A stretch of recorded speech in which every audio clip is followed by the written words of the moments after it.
السلام علیکم ورحمۃ اللہ وبرکاتہ۔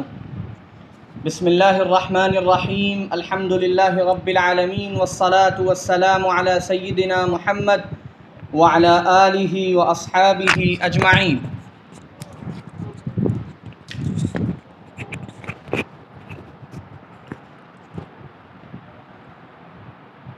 السلام علیکم ورحمۃ اللہ وبرکاتہ۔ بسم اللہ الرحمن الرحیم، الحمد للہ رب العالمین، والصلاة والسلام علی سیدنا محمد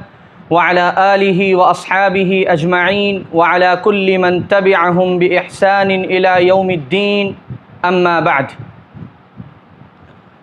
آج ایک بہت اہم موضوع کے ساتھ میں آپ حضرات کی خدمت میں حاضر ہوا ہوں۔ آج کا موضوع ہے امیر المؤمنین، خلیفۃ المسلمین، صحابی رسول حضرت سیدنا معاویہ ابن ابی سفیان رضی اللہ تعالی عنہما، ان کی سیرت، ان کے فضائل جو احادیث مبارکہ میں ذکر فرمائے گئے، امت کے سلف اور خلف نے ان کے بارے میں کیا ارشاد فرمایا، اور ہمارا حضرت معاویہ رضی اللہ تعالی عنہ کے بارے میں کیسا گمان ہونا چاہیے، ہمیں ان سے کیسا تعلق رکھنا چاہیے۔ چونکہ بہت سی باتیں ہیں، اس لیے بہت ٹو دی پوائنٹ میں گفتگو کرنے کی کوشش کروں گا، اور انشاءاللہ کوشش کروں گا کہ ہر بات کو حوالے کے ساتھ آپ کی خدمت میں پیش کیا جائے۔ حضرت معاویہ رضی اللہ عنہ کی مختصر سی سیرت بھی بتاؤں گا، ان پر وارد ہونے والے بعض اعتراضات، ان کے سلسلے میں بھی کچھ عرض کروں گا، خصوصاً جو حدیثیں ان کے بارے میں پیش کی جاتی ہیں،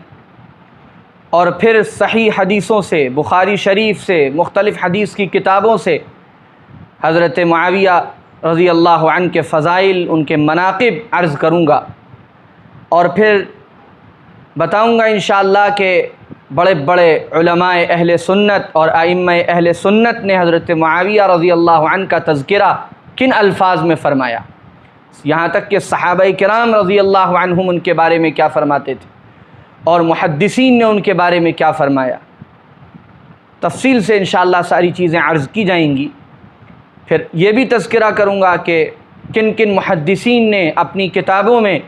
حضرت معاویہ رضی اللہ عنہ کے فضائل پر پورا باب باندھا، اور کن کن محدثین اور لکھنے والوں نے حضرت معاویہ رضی اللہ عنہ کی سیرت پر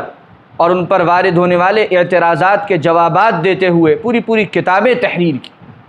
ساری چیزیں انشاءاللہ تفصیل کے ساتھ عرض کی جائیں گی، اور اس تفصیل کی اصل وجہ یہی ہے کہ رافضی تو ہمیشہ سے حضرت معاویہ رضی اللہ تعالی عنہ پر اعتراضات کرتے رہے ہیں، اور ان کے بارے میں توہین آمیز کلمات بولتے رہے ہیں، لیکن ادھر 2-3 سالوں سے دیکھا جا رہا ہے کہ اپنے کو اہل سنت والجماعت میں کہنے والے بعض لوگ اور بعض بڑے نام، وہ بھی انہی کے شانہ بشانہ کھڑے ہونے کی کوشش کر رہے ہیں، اور حضرت معاویہ رضی اللہ تعالی عنہ پر طعن اور نعوذ باللہ لعن اور زبان درازی اور اتہامات اور ان کے سلسلے میں بدگوئی اور بد کلامی کا ایسا بھیانک جرم اور گناہ عظیم کر رہے ہیں، جس کی وجہ سے وہ خود بھی فتنے میں مبتلا ہیں، خود بھی ہلاکت کے راستے کی طرف جا رہے ہیں، اور اپنے ساتھ اپنے ہی جیسے بہت سے بے زبان اور بے لگام قسم کے نوجوانوں کی ایک بھیڑ کو اسی راستے پر لے جانے کی مذموم کوشش کر رہے ہیں۔ ظاہر ہے یہ معاملہ اتنا ہلکا نہیں ہے، یہ معاملہ اتنا بے وزن نہیں ہے، بلکہ ضرورت اس بات کی ہے کہ اس طرح کی چیزوں کا بھرپور تعاقب۔ الحمدللہ تحریر کی دنیا میں ہر اعتراض کا جواب دے دیا گیا ہے، اور ہر بات کو دلائل کے ساتھ اور براہین کے ساتھ کاٹ دیا گیا ہے، لیکن ظاہر ہے اس وقت جن لوگوں نے یہ مہم چھیڑی ہے ان کے پاس طلاقت لسانی اور سحر بیانی کا ایسا ملکہ ہے کہ ان کو ایسا لگتا ہے اور ان کے بعض مریدوں کو ایسا لگتا ہے کہ شاید اسی کے ذریعے ساری علمی دنیا فتح ہو سکتی ہے، لیکن یہ بات یاد رکھنے کی ہے کہ علمی دنیا میں سحر بیانی اور طلاقت لسانی کا زور نہیں چلتا، وہاں تو دلائل سے بات ہوتی ہے، وہاں تو حقائق سے بات ہوتی ہے۔ اس لیے ضرورت ہے کہ تحریر اور تقریر ہر اعتبار سے صحابہ کرام کا دفاع کیا جائے۔ اللہ کا بہت شکر ہے اور احسان ہے، ان 10 روزہ پروگراموں میں نے پہلا بیان صحابی کے اوپر کیا تھا کہ صحابی کون ہیں، اور حدیثوں سے اور ائمہ اہل سنت کے عبارتوں سے یہ بات ثابت کر دی تھی کہ جس نے ایک لمحے کے لیے بھی حضور اکرم صلی اللہ علیہ وسلم کو دیکھا وہ صحابی ہے۔ خود امام بخاری رحمہ اللہ کی یہی رائے اور تمام ائمہ اہل سنت کی یہی رائے ہے، اور بہت تفصیل کے ساتھ تقریباً 1.5 گھنٹے کا میرا وہ بیان یوٹیوب پر موجود ہے، جس میں لفظ صحابی کے حوالے سے جو گمراہیاں پھیلائی گئیں اور جو لوگوں کو متنفر کیا گیا اور بدگمان کیا گیا، اس کا اللہ کا شکر ہے کافی شافی جواب دینے کی کوشش کی گئی تھی، اور الحمدللہ وہ اہل علم تک پہنچا اور ان کی دعائیں اس عاجز کے حصے میں آئیں۔ آج حضرت سیدنا امیر معاویہ رضی اللہ تعالی عنہ کی سیرت کے ساتھ میں آپ کی خدمت میں حاضر ہوں، اور آپ سے یہ گزارش کروں گا کہ پورا بیان از اول تا آخر سنیں اور دوسروں کو اس کو سنائیں اور ان تک بھیجیں۔ انشاءاللہ بعد میں اس کی چھوٹی چھوٹی کلپس بھی بنائی جائیں گی تاکہ کنفیوژن دور ہو، بدگمانیاں دور ہوں، اور صحابی رسول کے تعلق سے ذہن بھی اور دل بھی بالکل صاف۔ حضرت معاویہ رضی اللہ تعالی عنہ کی پیدائش کے سلسلے میں سیرت نگاروں نے لکھا ہے کہ آپ کی پیدائش حضور اکرم صلی اللہ علیہ وسلم کی بعثت سے تقریباً 5 برس پہلے مکہ مکرمہ میں اموی خاندان میں ہوئی، خاندان قریش کے قبیلہ بنو امیہ میں ہوئی۔ حضرت معاویہ رضی اللہ تعالی عنہ کا جو قبیلہ تھا، قبیلہ بنو امیہ، وہ بنو ہاشم کے بعد خاندان قریش میں اس قبیلے کی بڑی اہمیت تھی، اور خود اوپر جا کر عبد مناف پر بنو ہاشم اور بنو امیہ کا نسب مل جایا کرتا تھا۔ حضور اکرم صلی اللہ علیہ وسلم کا سلسلہ نسب اس طرح ہے کہ محمد بن عبداللہ بن عبد المطلب بن ہاشم بن عبد مناف، اور حضرت معاویہ رضی اللہ عنہ کا سلسلہ نسب یوں ہے: معاویہ بن ابی سفیان بن حرب بن امیہ بن عبد شمس اور بن عبد مناف۔ عبد مناف پر آ کر اللہ کے رسول صلی اللہ علیہ وسلم کا اور حضرت معاویہ رضی اللہ عنہ کا سلسلہ نسب مل جاتا ہے۔ اسی طرح ماں کی طرف سے حضرت معاویہ کا جو سلسلہ نسب ہے وہ ہے ہند، معاویہ بن ہند بنت عتبہ بن ربیعہ بن عبد شمس بن عبد مناف۔ اس سے معلوم ہوا کہ حضرت معاویہ رضی اللہ عنہ خاندان قریش کی قبیلہ بنو امیہ کے ایک فرد تھے۔ اس کے بعد ان کی ابتدائی زندگی کے حالات بہت زیادہ تفصیل سے نہیں ملتے۔ مکہ مکرمہ میں ان کی زندگی گزری۔ ان کے والد حضرت ابو سفیان رضی اللہ عنہ جو بعد میں ایمان لے آئے تھے، وہ مکہ مکرمہ کے بڑے لوگوں میں سے تھے، بڑے سرداروں میں سے تھے، اور جنگوں میں وہ قریش کی طرف سے اور مکہ والوں کی طرف سے سپہ سالاری کا فریضہ انجام دیتے تھے، اور یہ صلاحیت بنو امیہ کو شروع سے حاصل تھی کہ فنون حرب میں جنگی مہارت اس قبیلے کے لوگوں کو بڑی زبردست آتی تھی۔ اسی وجہ سے حضرت ابو سفیان جنگوں میں سپہ سالار کی حیثیت سے شریک ہوتے تھے۔ حضرت معاویہ رضی اللہ تعالی عنہ کے اسلام لانے کا جہاں تک واقعہ ہے، عام طور سے بہت سے سیرت نگاروں نے یہ لکھا ہے کہ وہ فتح مکہ کے بعد اس وقت ایمان لائے جب ان کے والد حضرت ابو سفیان رضی اللہ عنہ نے اسلام قبول کیا، حالانکہ خود حضرت معاویہ رضی اللہ عنہ نے بار بار اس کا اظہار فرمایا، اور البدایہ والنہایہ میں، سیر اعلام النبلاء میں، تاریخ دمشق میں اس کے حوالے موجود ہیں کہ حضرت معاویہ رضی اللہ عنہ یہ فرماتے تھے کہ میں تو پہلے ہی اسلام لے آیا تھا، لیکن اپنے والدین کے ڈر سے میں نے اسلام کا اظہار نہیں کیا تھا۔ اسلام کا اظہار میں نے فتح مکہ کے موقع پر کیا ہے، اور ایک روایت سے بھی اس کا ثبوت ملتا ہے اور ان کے اس بیان کی تائید ہوتی۔ بخاری شریف میں بھی وہ روایت ہے، اور مسند احمد میں کچھ الفاظ کی زیادتی کے ساتھ وہ روایت ہے کہ حضرت معاویہ رضی اللہ عنہ سے حضرت عبداللہ ابن عباس رضی اللہ عنہما نقل کرتے ہیں کہ حضرت معاویہ نے فرمایا کہ میں نے حضور اکرم صلی اللہ علیہ وسلم کے بال تراشے قصر کیا اس وقت جب کہ میں مروہ کے پاس تھا۔ اس سے معلوم ہوتا ہے کہ یہ کوئی عمرے کا موقع تھا جس موقع پر حضرت معاویہ رضی اللہ عنہ نے حضور کی یہ خدمت کی۔ حضور صلی اللہ علیہ وسلم نے 7 ہجری میں عمرہ قضا کیا صلح حدیبیہ کے اگلے سال، اور ایک عمرہ آپ نے 8 ہجری میں غزوہ حنین کے بعد کیا، لیکن وہ عمرہ رات کے وقت کیا تھا، خاموشی سے کیا تھا، جعرانہ سے جا کر کیا تھا۔ اس میں حضرت معاویہ کی شمولیت کا کہیں پتہ نہیں چلتا۔ یہ عمرہ قضا جو تھا صلح حدیبیہ کے اگلے سال سن 7 ہجری میں، ایسا لگتا ہے کہ یہ اسی عمرے کے وقت کا واقعہ ہے کہ حضرت معاویہ رضی اللہ عنہ اس وقت ایمان لا چکے تھے، اور اسی لیے انہوں نے حضور اکرم صلی اللہ علیہ وسلم کے بال مروہ کے پاس تراشے تھے اور کاٹے تھے۔ تو حضرت معاویہ رضی اللہ عنہ خود اپنے کہنے کے اعتبار سے فتح مکہ سے پہلے اسلام قبول کر چکے تھے، اور 7 ہجری 6 ہجری کے قریب انہوں نے اسلام قبول کیا تھا، اور فتح مکہ کے موقع پر انہوں نے اپنے اسلام کا اظہار کیا۔ اور ظاہر ہے اس میں کوئی شک نہیں کہ حضرت امیر معاویہ رضی اللہ تعالی عنہ ایک صحابی ہیں، اور ان کی صحابیت کو سب نے تسلیم کیا ہے،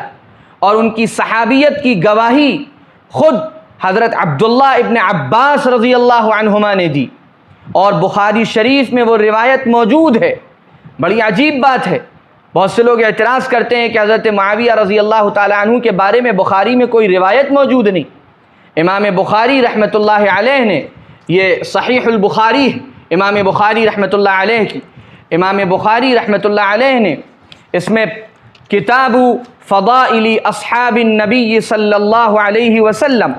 یہ کتاب لکھی ہے، کتاب فضائل اصحاب النبی صلی اللہ علیہ وسلم، اور اسی میں انہوں نے اس کی تعریف کی ہے،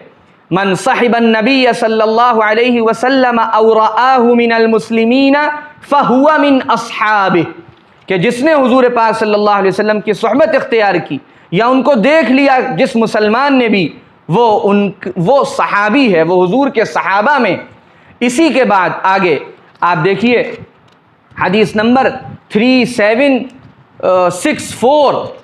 حدیث نمبر 3764، باب ذکر معاویہ رضی اللہ عنہ، کتاب ہے کتاب فضائل اصحاب النبی صلی اللہ علیہ وسلم۔ اس میں حضرت عبداللہ ابن عباس رضی اللہ تعالی عنہما سے آ کر کسی نے، ان کے جو ابو ملیکہ تھے، انہوں نے آ کر کوئی بات کہی، تو حضرت عبداللہ ابن عباس رضی اللہ عنہما نے فرمایا انہو قد صحب رسول اللہ صلی اللہ علیہ وسلم۔ یہ دیکھیے، انہو قد، معاویہ کے بارے میں کچھ نہ کہو، انہو قد صحب رسول اللہ صلی اللہ علیہ وسلم، معاویہ وہ ہیں جن کو حضور پاک صلی اللہ علیہ وسلم کی صحبت حاصل ہے۔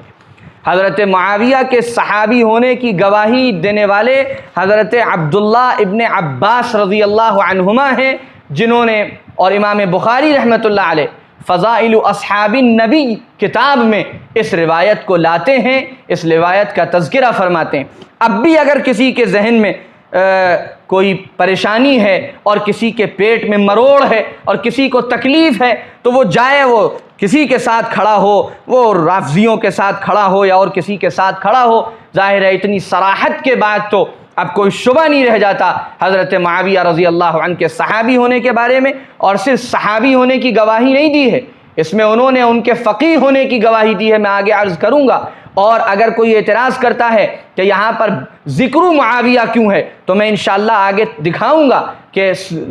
ذکر کر کے صرف حضرت معاویہ کا تذکرہ نہیں ہے، امام بخاری نے متعدد صحابہ کرام کا تذکرہ ذکر کر کے کیا ہے، جو انشاءاللہ بالکل آخر میں جب میں فضائل معاویہ بیان کروں گا تب انشاءاللہ میں وہ تفصیل سے عرض کروں گا۔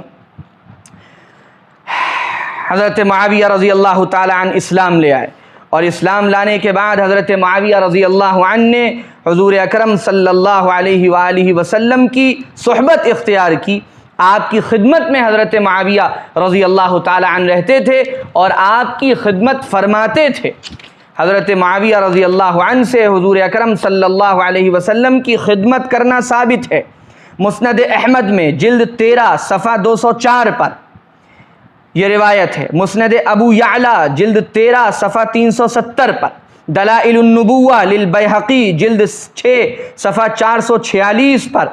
اور اس کے بارے میں شعیب ارناؤوط اور دیگر محققین نے لکھا ہے کہ رجالہ ثقات، کہ اس کے رجال بالکل صحیح ہیں۔ اور حیثمی کہتے ہیں کہ رجال احمد و ابی یعلا رجال الصحیح، مجمع الزوائد جلد 9 صفحہ 593 روایت ہے کہ حضرت سعید ابن عمر کہتے ہیں کہ حضرت ابو ہریرہ رضی اللہ عنہ کے بعد آپ صلی اللہ علیہ وسلم کے پانی کا برتن اٹھانے کی اور اسے آپ کے پیچھے پیچھے لے کر چلنے کی ذمہ داری حضرت معاویہ رضی اللہ تعالی عنہ کی تھی۔ ایک مرتبہ حضرت ابو ہریرہ بیمار ہو گئے تو حضرت معاویہ رضی اللہ تعالی عنہ حضور صلی اللہ علیہ وسلم کو وضو کرا رہے تھے۔ آپ اندازہ لگا لیں کہ حضور کے ساتھ رہتے تھے، حضور کی خدمت فرماتے تھے، تو آپ کو جب وضو کرا رہے تھے تو آپ نے ایک بار یا دو بار سر اٹھا کر حضرت معاویہ کو دیکھا اور فرمایا کہ معاویہ، اگر تمہیں حکومت ملے تو اللہ سے ڈرنا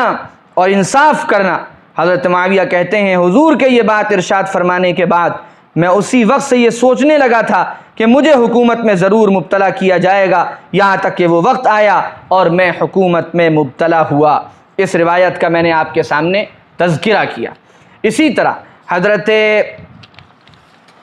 معاویہ رضی اللہ تعالی عنہ حضور پاک صلی اللہ علیہ وسلم کے کاتب وحی تھے۔ آپ صلی اللہ علیہ وسلم کے دیگر جو چیزیں آپ تحریر کرنے کا حکم فرماتے تھے وہ بھی حضرت معاویہ رضی اللہ تعالی عنہ لکھا کرتے تھے، اور حضرت رسول پاک صلی اللہ علیہ وآلہ وسلم کے آپ کاتب وحی بھی تھے۔ الشریعہ صفحہ 2453، مسند احمد جلد 3 صفحہ 364، اس کے بارے میں بھی محقق احمد شاکر کہتے ہیں کہ اسنادہ صحیح روایت ہے۔ حضرت عبداللہ ابن عباس رضی اللہ عنہما فرماتے ہیں کہ حضور صلی اللہ علیہ وسلم نے فرمایا جاؤ معاویہ کو میرے پاس بلا کر لاؤ، اور پھر فرماتے ہیں کہ معاویہ حضور صلی اللہ علیہ وسلم کے کاتب تھے۔ اسی طرح حضرت عبداللہ ابن عمرو ابن عاص رضی اللہ عنہما فرماتے ہیں، اور یہ روایت بھی مجمع الزوائد میں ہے، اور حیثمی نے کہا ہے کہ رواہ الطبرانی و اسنادہ حسن، کہ امام طبرانی نے بھی اس کو نقل کیا اور اس کی سند کو حسن کہا۔ روایت ہے کہ حضرت عبداللہ ابن عمرو ابن العاص فرماتے ہیں کہ حضرت معاویہ حضور صلی اللہ علیہ وسلم کے کاتب تھے، اور ایک روایت میں ہے کہ حضور کے سامنے بیٹھ کر لکھا کرتے تھے، وحی بھی لکھتے تھے اور دیگر احکامات بھی حضرت معاویہ رضی اللہ تعالی عنہ لکھا کرتے تھے۔ اسی طرح ایک روایت ہے مسند احمد میں جلد 13 میں صفحہ 440 پر، اور سنن ابی داؤد میں، اور امام البانی کی تحقیق ہے کہ یہ روایت صحیح ہے۔ روایت کرنے والے حضرت سہل ابن حنظلیہ ہیں، فرماتے ہیں کہ عیینہ اور اقرع بن حابس نے حضور پاک صلی اللہ علیہ وسلم سے کچھ مال کا سوال کیا۔ آپ نے حضرت معاویہ کو حکم دیا کہ ان کے لیے اس مال کا حکم نامہ لکھو، چنانچہ حضرت معاویہ رضی اللہ عنہ نے حضور کا حکم نامہ لکھا، حضور نے اس پر مہر لگائی اور انہیں مال دینے کا حکم صادر فرمایا۔ اس سے پتہ چلتا ہے کہ یہ کام کسی معتمد سے کرایا جاتا ہے، کسی امین سے کرایا جاتا ہے، کسی اپنے قریبی سے کرایا جاتا ہے۔ حضرت رسول پاک صلی اللہ علیہ وسلم کے یہاں دیگر بہت سے صحابہ کرام کے ساتھ یہ مقام حضرت معاویہ رضی اللہ عنہ کو حاصل تھا کہ حضور ان سے اپنے احکامات لکھواتے تھے، حضور ان سے وحی لکھواتے تھے، حضور ان پر اعتماد فرماتے تھے، وہ حضور کی خدمت کرتے تھے۔ یہ ساری باتیں حدیث کی مختلف کتابوں میں موجود ہیں۔ اس کے بعد وقت گزرتا رہا، اللہ کے رسول صلی اللہ علیہ وآلہ وسلم اس دنیا سے تشریف لے گئے، اور پھر وقت آیا حضرت ابو بکر صدیق رضی اللہ تعالی عنہ کا، ان کا دور بھی گزرا۔ حضرت معاویہ رضی اللہ تعالی عنہ اپنے سچے پکے اسلام کے ساتھ خدمت میں لگے رہے۔ پھر دور آیا حضرت سیدنا عمر ابن خطاب رضی اللہ تعالی عنہ، اور حضرت عمر ابن الخطاب نے حضرت ابو سفیان کے دوسرے بیٹے یعنی حضرت معاویہ کے بھائی یزید ابن ابی سفیان کو، ان کو آپ نے دمشق کی ذمہ داری دی، اور وہ دمشق کی ذمہ داری کو پورا کر رہے تھے یہاں تک کہ ان کا انتقال ہو گیا۔ جب ان کا انتقال ہو گیا تو حضرت عمر رضی اللہ تعالی عنہ، یہ روایت طبقات ابن سعد میں جلد 6 صفحہ 18 پر، تاریخ ابن عساکر میں، اور شرح اصول اعتقاد اہل السنہ میں، اور اس کے بارے میں الاصابہ میں ہے کہ اسنادہ صحیح، روایت ہے کہ حضرت ابو سفیان حضرت عمر رضی اللہ تعالی عنہ کی خدمت میں حاضر ہوئے۔ حضرت عمر نے ان کے بیٹے یزید ابن ابی سفیان کے بارے میں ان سے تعزیت فرمائی، اور فرمایا کہ ابو سفیان، اللہ تیرے بیٹے کے صدمے پر تمہیں اجر عطا فرمائے۔ ابو سفیان نے کہا امیر المومنین آپ کس کی بات کر رہے ہیں؟ آپ نے فرمایا یزید ابن ابی سفیان کی۔ تو ابو سفیان نے پوچھا کہ پھر یزید کی جگہ آپ نے کس کو والی بنا کر بھیجا؟ حضرت عمر رضی اللہ عنہ نے فرمایا کہ میں نے یزید کے بھائی معاویہ کو اب وہاں کا والی بنایا ہے، اور فرمایا ہم کسی مصلح سے منازعت کو حلال نہیں سمجھتے، یعنی ہم کسی مصلح اور قابل آدمی کو ہی آگے بڑھاتے ہیں، اور اس کو آگے بڑھانے میں ہم پیچھے نہیں رہتے۔ یہ اعتماد تھا حضرت عمر رضی اللہ تعالی عنہ کا حضرت معاویہ رضی اللہ تعالی عنہ پر، اور اس اعتماد کا ہمیشہ انہوں نے اظہار فرمایا، اور بار بار حضرت عمر رضی اللہ تعالی عنہ یہ فرمایا کرتے تھے۔ یہ بھی روایت کیا ہے کتاب الاموال لابی عبید میں صفحہ 709 پر، اور دکتور محمد عمارہ کی تحقیق کے ساتھ یہ کتاب شائع ہوئی، اور اس میں ہے کہ اسنادہ حسن ورجالہ ثقات۔ عمیر ابن سلمہ دولی فرماتے ہیں کہ وہ ایک بار حضرت عمر رضی اللہ عنہ کے ساتھ نکلے، تو پھر ایک طویل قصہ ہے، اس کے بعد فرماتے ہیں کہ حضرت عمر نے فرمایا کہ میں نے تم میں سے بہتر کو منتخب کرنے میں کوئی کوتاہی نہیں کی۔ میں نے جہاں کہیں بھی جس کسی کو ذمہ دار بنایا ہے، میں نے بہتر سے بہتر کو ذمہ دار بنایا ہے۔ اور یہ تو مسلم شریف کی روایت ہے، جلد 1 صفحہ 210 پر، روایت کرنے والے معدان ابن ابی طلحہ ہیں۔ فرماتے ہیں حضرت عمر رضی اللہ عنہ نے ایک بار جمعے کا خطبہ دیا، بہت سی باتیں ارشاد فرمائیں، اور پھر اس میں ایک بات یہ بھی فرمائی کہ اے اللہ، میں نے اسلامی سلطنت کے شہروں میں جو امراء اور حکام بنائے ہیں، میں ان پر تجھے گواہ بناتا ہوں، اس لیے کہ میں نے انہیں لوگوں پر صرف یہ سمجھ کر بھیجا ہے کہ وہ لوگوں کے ساتھ انصاف کریں گے، لوگوں کو ان کا دین اور ان کے نبی کی سنتیں سکھائیں گے، اور ان کے درمیان ان کا مال غنیمت تقسیم کریں گے، اور جب انہیں اشکال یا اشتباہ ہوگا تو اسے مجھ تک پہنچائیں گے۔ اس سے اندازہ ہوتا ہے کہ حضرت عمر رضی اللہ تعالی عنہ کو کتنا زیادہ اعتماد تھا حضرت معاویہ رضی اللہ تعالی عنہ پر، کہ انہوں نے اس طرح حضرت معاویہ رضی اللہ تعالی عنہ کا انتخاب فرمایا۔ اس کے بعد حضرت معاویہ رضی اللہ تعالی عنہ دمشق کی ذمہ داری سنبھالتے رہے، یہاں تک کہ حضرت عمر رضی اللہ تعالی عنہ کی شہادت ہو گئی، اور اس کے بعد حضرت عثمان رضی اللہ تعالی عنہ خلیفہ راشد مقرر ہوئے، منتخب ہوئے، تو حضرت عثمان رضی اللہ تعالی عنہ نے حضرت عمر کا یہ جو فیصلہ تھا حضرت معاویہ کو دمشق دینے کا، حضرت عثمان رضی اللہ عنہ نے حضرت معاویہ کی لیاقت اور صلاحیت کو دیکھتے ہوئے اس میں اور توسیع فرمائی، اور پورا شام کا علاقہ حضرت معاویہ رضی اللہ تعالی عنہ کے حوالے کر دیا۔ اب حضرت معاویہ رضی اللہ عنہ پورے شام کے گورنر تھے۔ حضرت عثمان رضی اللہ تعالی عنہ کی مظلومانہ شہادت ہوئی، اور اس کے بعد حضرت علی رضی اللہ تعالی عنہ خلیفہ راشد، حضور کے نہایت معتمد، وہ خلیفہ منتخب ہوئے، مقرر ہوئے۔ حضرت معاویہ رضی اللہ تعالی عنہ نے اس وقت اس بیعت کو یہ کہہ کر مؤخر کیا کہ پہلے حضرت علی رضی اللہ عنہ حضرت عثمان رضی اللہ عنہ کے قاتلین سے قصاص لیں۔ حضرت علی رضی اللہ عنہ اس وقت جن حالات میں تھے، ظاہر ہے وہ حالات بڑے پریشان کن تھے، اور حضرت علی رضی اللہ تعالی عنہ پہلے حکومت کا استحکام چاہتے تھے، اور اس کے بعد وہ قاتلین عثمان سے قصاص ضرور لیتے، صورتحال یہی تھی۔ لیکن بہرحال وہ ایک کنفیوژن پیدا ہوا، ایک غلط فہمی پیدا ہوئی، اور حضرت معاویہ کا اصرار اس پر رہا، اور حضرت علی کا اصرار اس بات پر تھا جو بالکل حق تھا کہ آپ پہلے بیعت کریں، بعد میں سارے معاملات طے ہوں گے،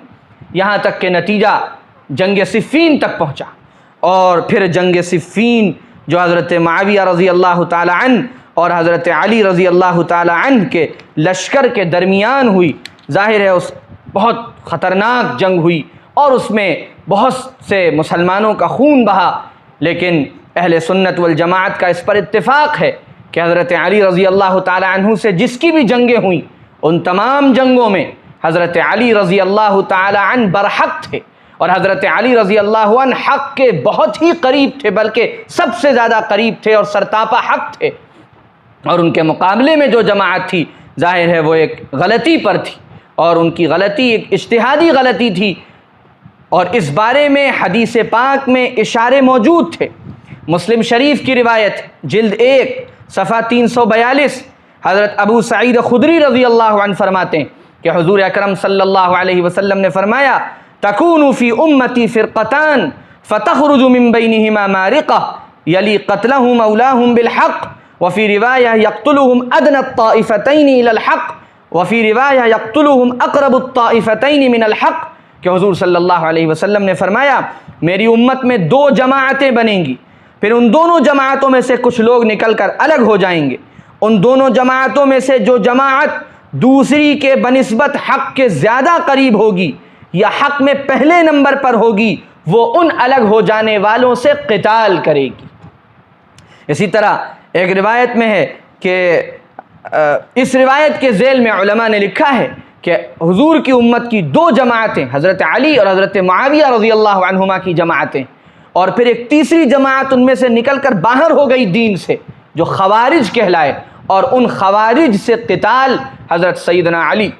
اور علی المرتضی رضی اللہ تعالی عنہ نے کیا۔ لہذا اس حدیث سے معلوم ہوتا ہے کہ یہ دونوں جماعتیں حق پر تھیں، البتہ حق کے زیادہ قریب حضرت علی رضی اللہ تعالی عنہ کی جماعت تھی۔ اسی طرح خود حضرت علی رضی اللہ تعالی عنہ سے جب اس جنگ کے بارے میں پوچھا گیا، اور اس کو روایت کی المعجب الکبیر طبرانی جلد 19 صفحہ 307 پر، اور مجمع الزوائد جلد 9 صفحہ 596 پر، سیر اعلام النبلاء جلد 3 صفحہ 144 پر، یزید ابن الاسم کہتے ہیں کہ حضرت علی رضی اللہ عنہ نے فرمایا کہ صفین میں میری اور معاویہ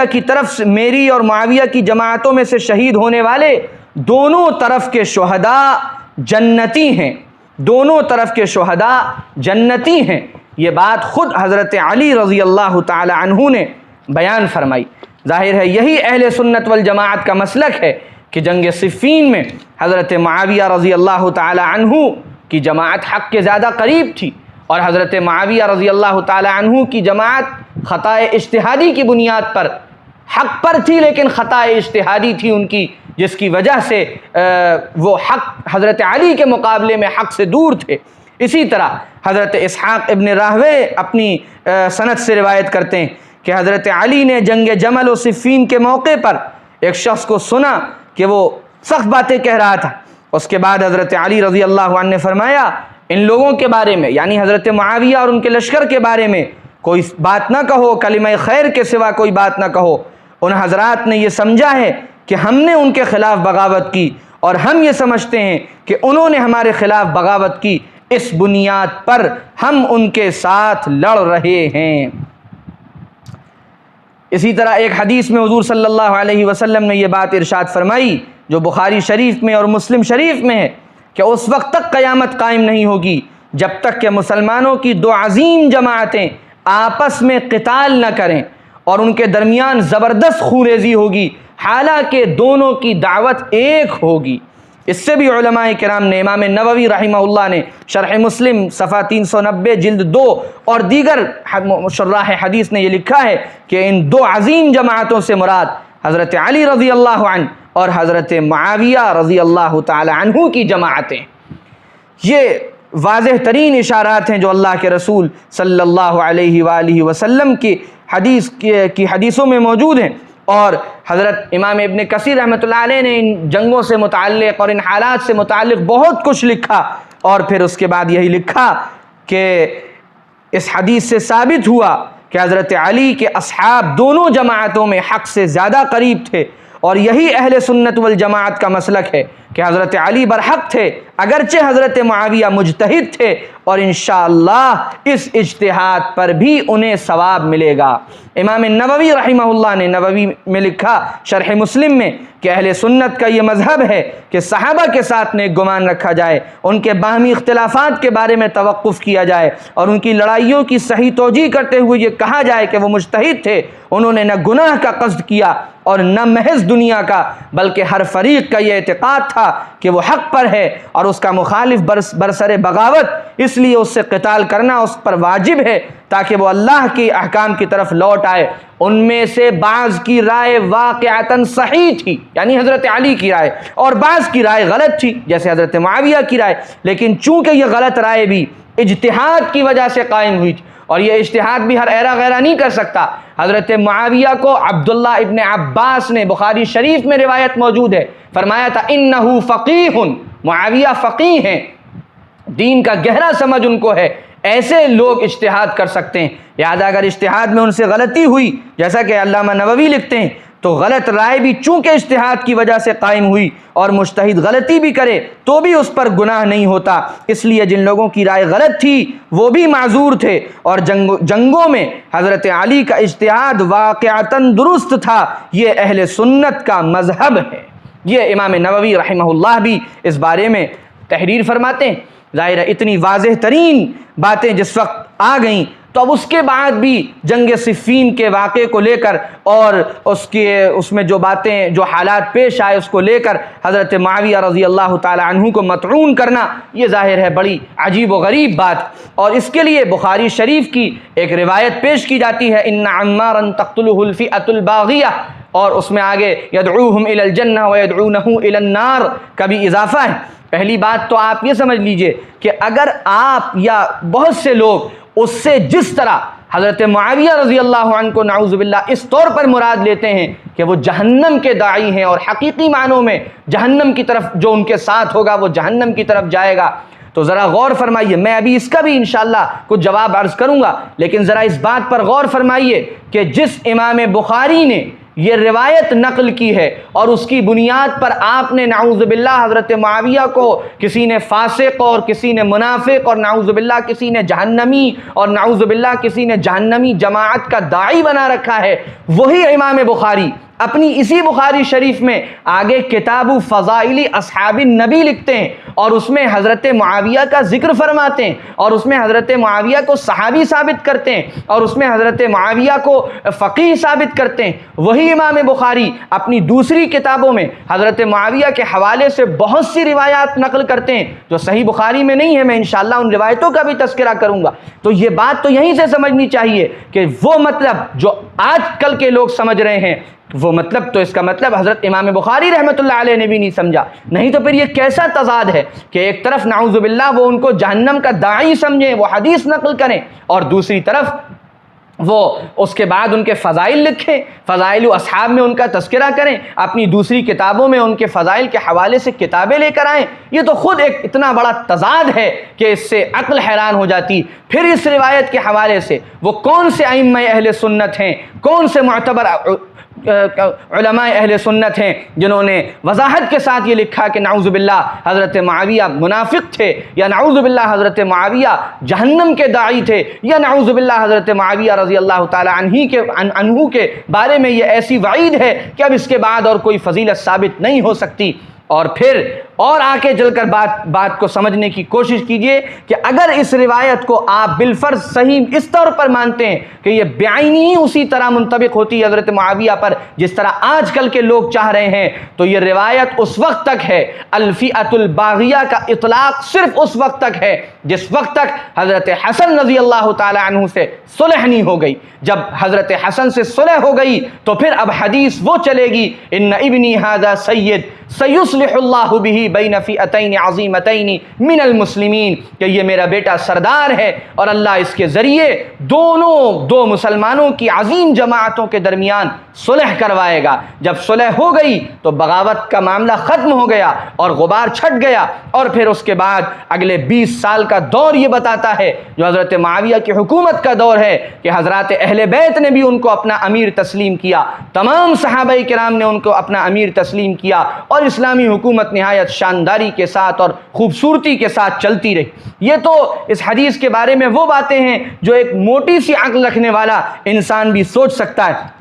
اس کے بعد جہاں تک تعلق ہے اس حدیث میں ان الفاظ کا، یدعوہم الی الجنہ ویدعونہ الی النار، جو بخاری شریف کے الفاظ ہیں، بڑے بڑے محققین نے یہ بات لکھی ہے کہ یہ روایت تقریباً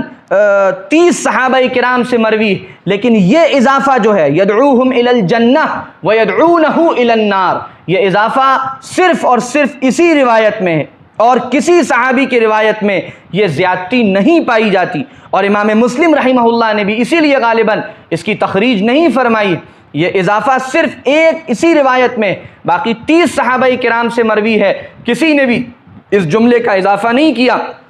اسی لیے بعض محققین یہ کہتے ہیں کہ یہ 2 الگ الگ حدیثیں ہیں جو یہاں خلط ہو گئیں اور ادراج ہو گیا ہے، کہ ایک موقع پر فضائل الصحابہ امام احمد ابن حنبل کی 1598 نمبر حدیث ہے کہ مکہ مکرمہ میں کفار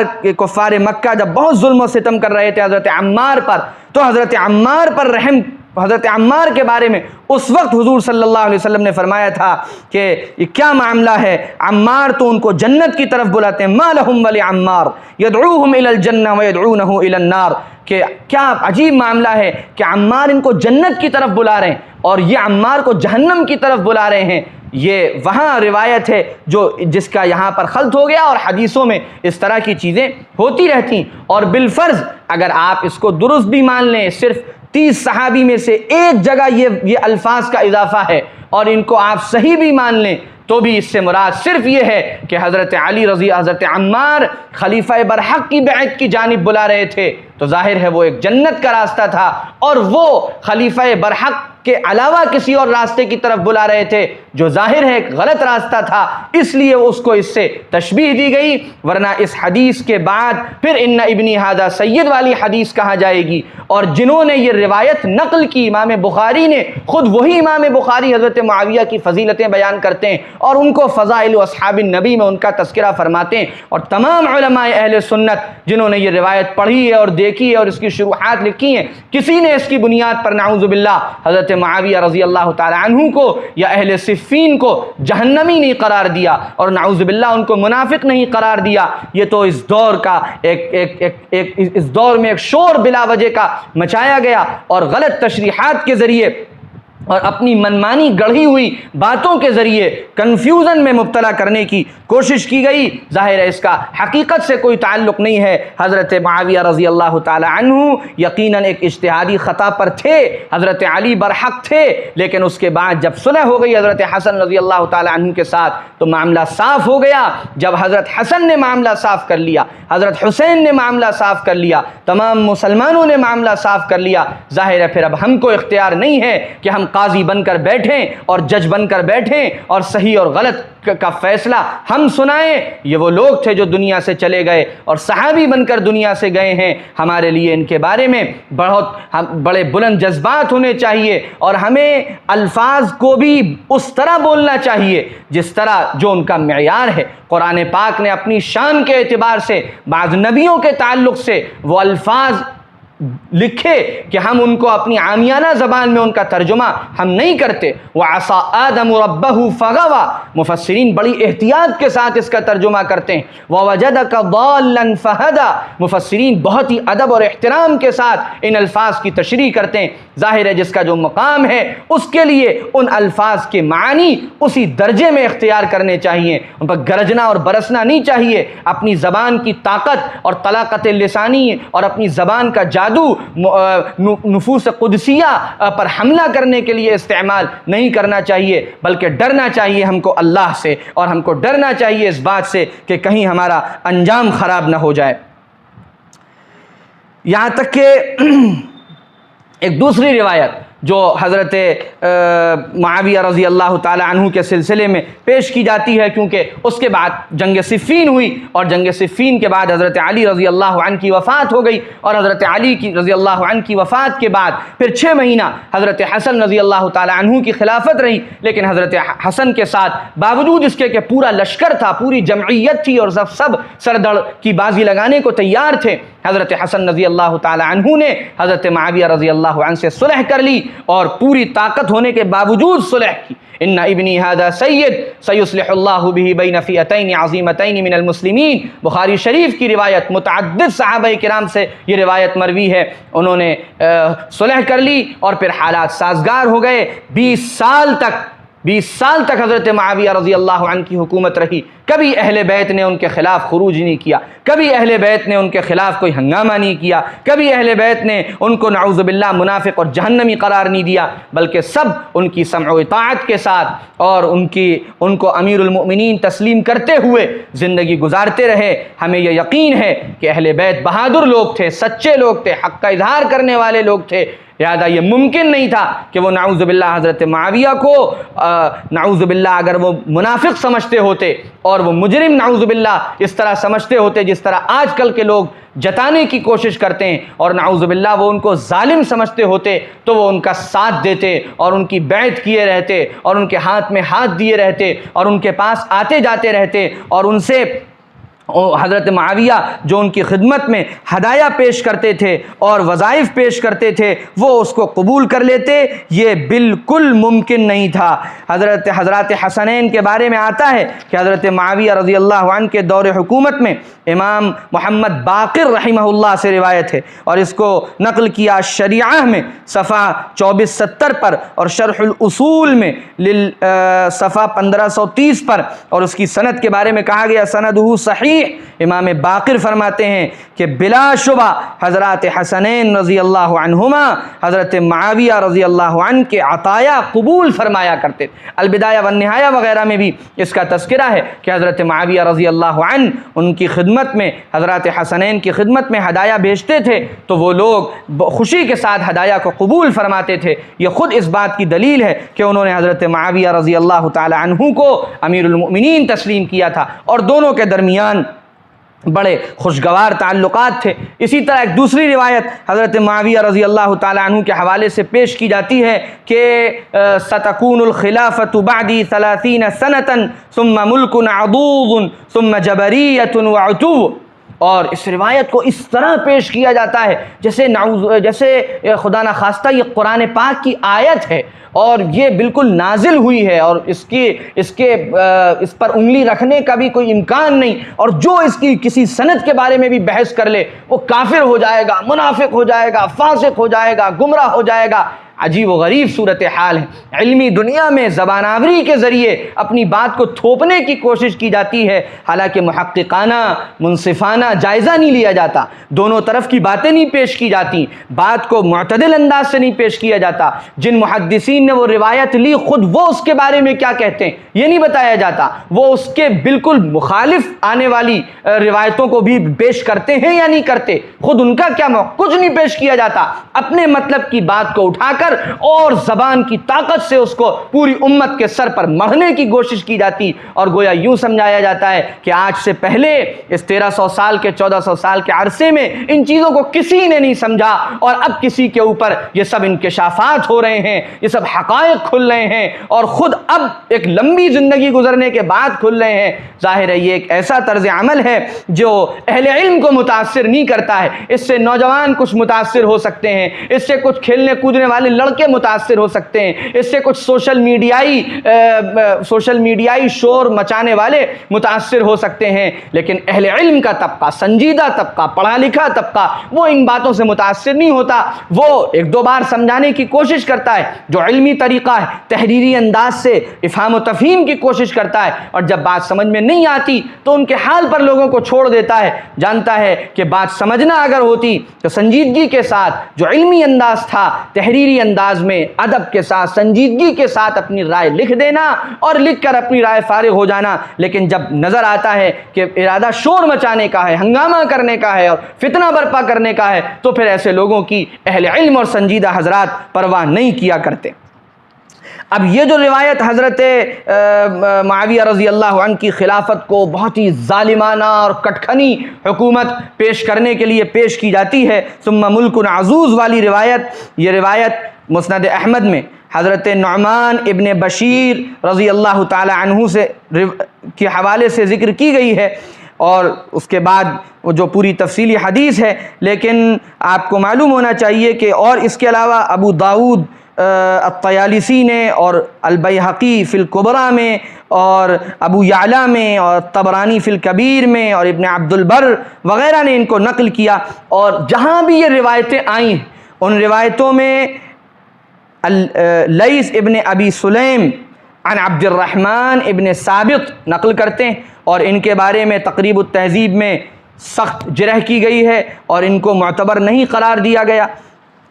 اسی طرح امام بخاری رحمہ اللہ نے حدیث نعمان ابن بشیر کے بارے میں فرمایا فیہ نظر،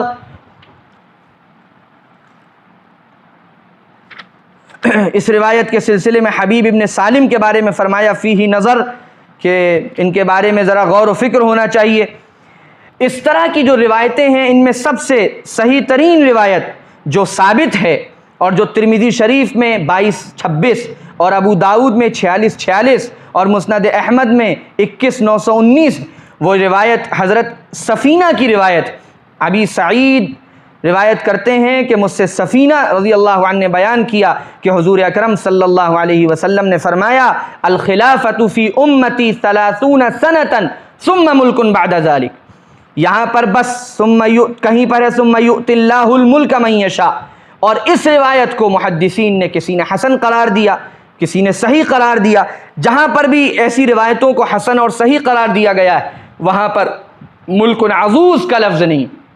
اور جہاں ملک عزوز والی روایتیں آئی ہیں خلافت راشدہ کے بعد ان سب میں کوئی نہ کوئی ایسا راوی ہے جس کے بارے میں محدثین نے جرح کی ہے اور جس کے بارے میں محدثین نے کلام کیا ہے، جس کی وجہ سے وہ حدیث سند کے اعتبار سے کمزور ہو جاتی اور اس درجے کی نہیں رہتی کہ نعوذ باللہ اس کے ذریعے کسی صحابی پر طعن کیا جائے اور کسی صحابی پر دست درازی کی جائے۔ اور بعض لوگوں نے اس حدیث کو اگر صحیح بھی قرار دیا تو خود ان محدثین کے نزدیک بھی اس ملک عزوز سے مراد حضرت معاویہ رضی اللہ تعالی عنہ کی حکومت نہیں ہے۔ بعض لوگ کہتے ہیں کہ امام احمد ابن حنبل رحمۃ اللہ علیہ نے اس روایت کو صحیح قرار دیا یا حسن قرار دیا۔ اب آپ غور فرمائیے کہ امام احمد ابن حنبل ایک طرف وہ روایت کو صحیح اور حسن کہیں اور اس سے وہ حضرت معاویہ کو مراد لیتے ہوں، تو پھر یہ کیسے ممکن ہے کہ امام احمد ابن حنبل خود جب کتاب فضائل الصحابہ لکھیں تو اس میں امام حضرت معاویہ رضی اللہ عنہ کی فضیلت کا پورا باب قائم کریں اور حضرت معاویہ کی فضیلت میں بہت ساری روایات لے کر آئیں؟ یہ چیز تو خود ان محدثین کو مشکوک بنا دے گی۔ ملک عزوز والی روایت کا جہاں تک تعلق ہے، وہ روایت حدیث کی جن کتابوں میں بھی آئی ہے، لوگ بہت سی کتابوں کا حوالہ دیتے ہیں، میں انشاءاللہ بھی عرض کرتا ہوں ان میں سے بہت سی کتابوں میں ملک عزوز کا لفظ نہیں ہے، اور جہاں بھی وہ روایت ملک عزوز کے لفظ کے ساتھ آئی ان سب میں اس کی سند میں کچھ نہ کچھ کمزوری ہے، کوئی نہ کوئی ایسا راوی ہے جس کے بارے میں محدثین نے جرح کی ہے۔ اور پھر روایت صحیح جو حضرت سفینہ کی ہے اس میں حضور صلی اللہ علیہ وسلم نے فرمایا کہ اللہ تعالیٰ پھر جسے چاہے گا بادشاہت عطا فرمائے گا، اور محض بادشاہت کوئی عیب نہیں ہے، محض بادشاہت کوئی عیب نہیں ہے۔ وَإِذْ قَالَ مُوسَىٰ لِقَوْمِهِ يَا قَوْمِ اذْكُرُوا نِعْمَةَ اللَّهِ عَلَيْكُمْ إِذْ جَعَلَ فِيكُمْ أَنْبِيَاءَ وَجَعَلَكُمْ مُلُوكًا، اللہ نے بنو اسرائیل پر نعمتوں کا ذکر کیا تو فرمایا اللہ نے تم میں نبی بھیجے اور تم میں سے بادشاہ بنائے۔ تو بادشاہت اپنے آپ میں کوئی عیب نہیں ہے۔ بڑی عمدہ بحث کی ہے منہاج السنہ میں امام ابن تیمیہ رحمہ اللہ نے اور دیگر حضرات نے، جس کو حضرت شیخ الاسلام مفتی محمد تقی عثمانی صاحب رحمۃ اللہ علیہ نے نقل فرمایا، اور فرمایا کہ بالکل اس میں کوئی شک نہیں کہ چونکہ حضرات خلفاء راشدین کا جو دور خلافت تھا بہت اعلیٰ درجے کا تھا، بڑا پاکیزہ، بڑا مبارک، تو وہ خلافت راشدہ کہلایا۔ ظاہر ہے اس طرز سے کمی واقع ہوئی تھی حضرت معاویہ رضی اللہ تعالی عنہ کے دور حکومت میں، اور وہ خلفاء راشدین جیسا طرز نہیں تھا،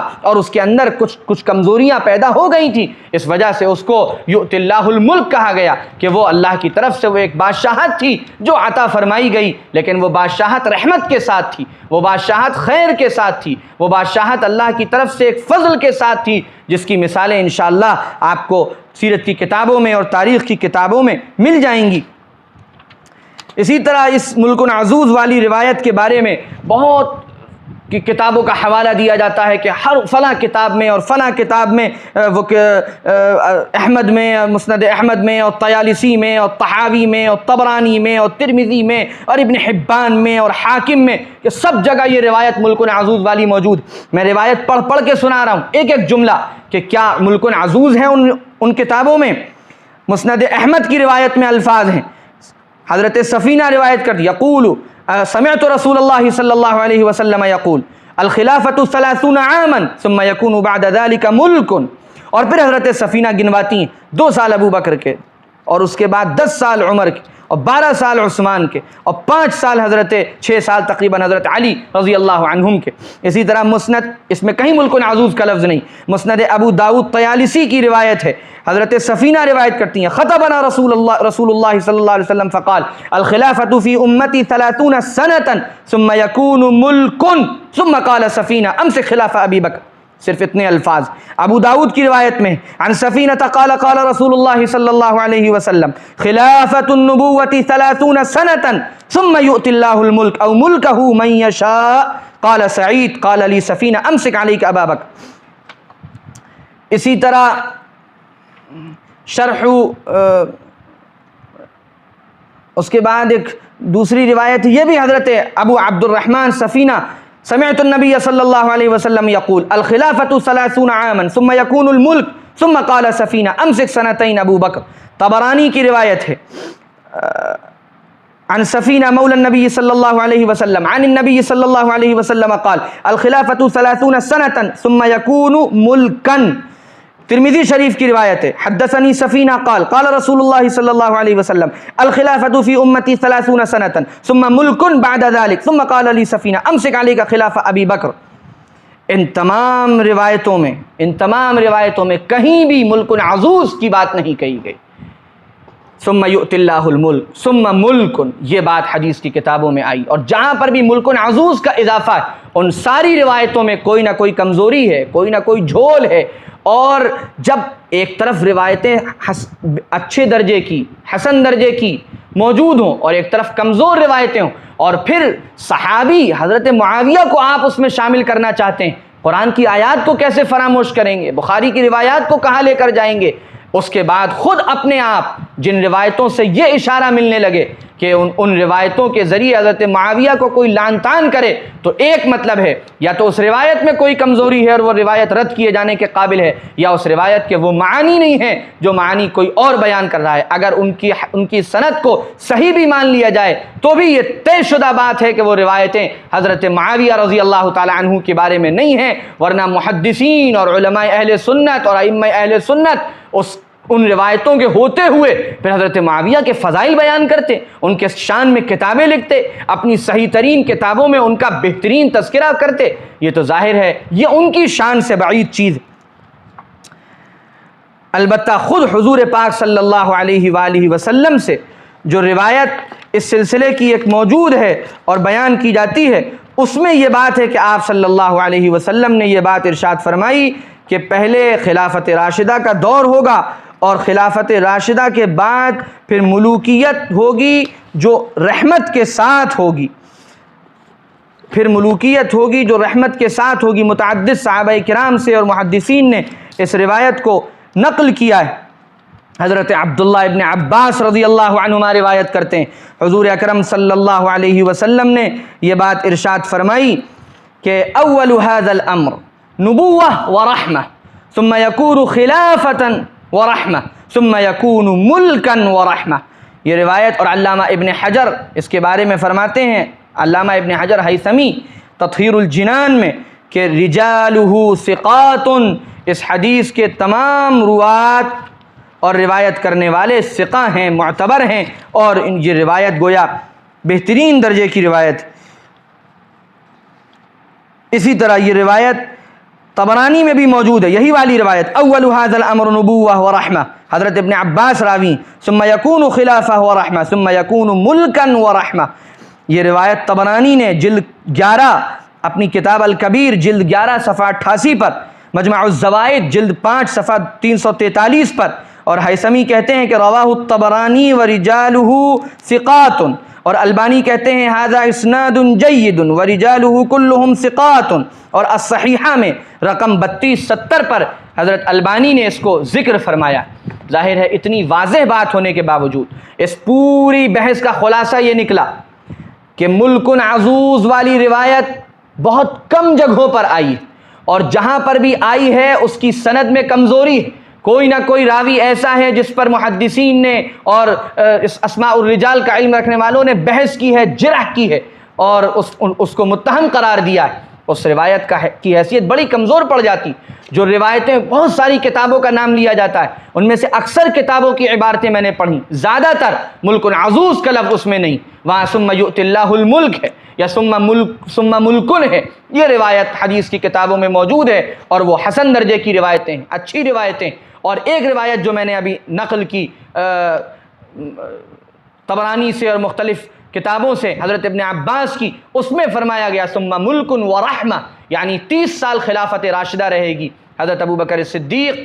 تقریباً 2 سال سے کچھ زیادہ، حضرت عمر فاروق 10 سال، حضرت عثمان غنی 12 سال، حضرت علی المرتضیٰ 5 سال اور اس سے کچھ زیادہ، اور پھر حضرت حسن 6 مہینہ، یہ کل 30 سال ہوتے ہیں۔ اس کے بعد پھر خلافت راشدہ کا خاتمہ ہوگا اور ملوکیت والی، رحمت والی ملوکیت ہوگی۔ ایک روایت سے یہ پتہ چلتا ہے، ظاہر ہے اگر اس کے ساتھ ملک عزوز کی روایت مان کے چلیں، کہیں پر ٹکرائے بھی اور کسی درجے میں سند کی کوئی مضبوطی سامنے بھی آئے، تو بھی ان 2 باتوں پر اگر آدمی غور کر لے گا کہ صحابہ کرام کے مناقب قرآن پاک سے ثابت ہے، صحیح ترین حدیثوں سے ثابت، اور حضرت معاویہ صحابی رسول ہیں، یہ حدیثوں سے ثابت، اور ان کو حضرت ابن عباس نے صحابی مانا ہے، اور تمام محدثین نے ان کو صحابی تسلیم کیا ہے۔ تو ان کے بارے میں اگر کوئی ایسی روایت ہم کو ملے بھی جو روایت کسی درجے میں سند کے اعتبار سے مضبوط ہو، تو وہ ان کے خلاف نہیں ہے، ہمیں اس کی تعویل کرنا ہے، اور ہم دیکھیں گے تو محدثین نے اس کے صحیح مطلب بیان کیا ہے، اور اس میں سے کسی نے اس کو حضرت معاویہ پر فٹ کر کے ان پر لعن طعن دراز نہیں کیا، جبکہ مقابلے پر حضرت معاویہ کی فضیلتیں ثابت، صحیح ترین روایتوں سے ثابت، ان کا دور ملوکیت رحمت والا ہے، یہ حدیث سے ثابت۔ اس لیے ساری بحث کا خلاصہ یہ نکلتا ہے کہ اس حدیث کو بنیاد بنا کر حضرت معاویہ پر لعن طعن کرنا اور ان کو الزامات دینا، یہ نہایت درجے کا قبیح عمل ہے، گندا عمل ہے، برا عمل ہے اور شنیع عمل ہے۔ اہل اسلام نے، اہل سنت والجماعت نے کبھی اپنا یہ شعار نہیں بنایا۔ جن محدثین نے ان روایتوں کو نقل بھی کیا، انہی محدثین نے حضرت معاویہ کی فضیلتوں میں بھی روایتیں نقل کی ہیں، لیکن ان کا تذکرہ نہیں ہوتا، ان کی بات نہیں کی جاتی، ان کے حوالے نہیں دیے جاتے۔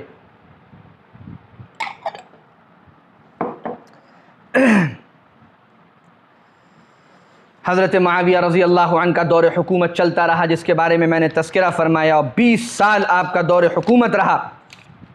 اس 20 سال کے بارے میں تاریخ دمشق میں امام اوزاعی رحمۃ اللہ علیہ فرماتے ہیں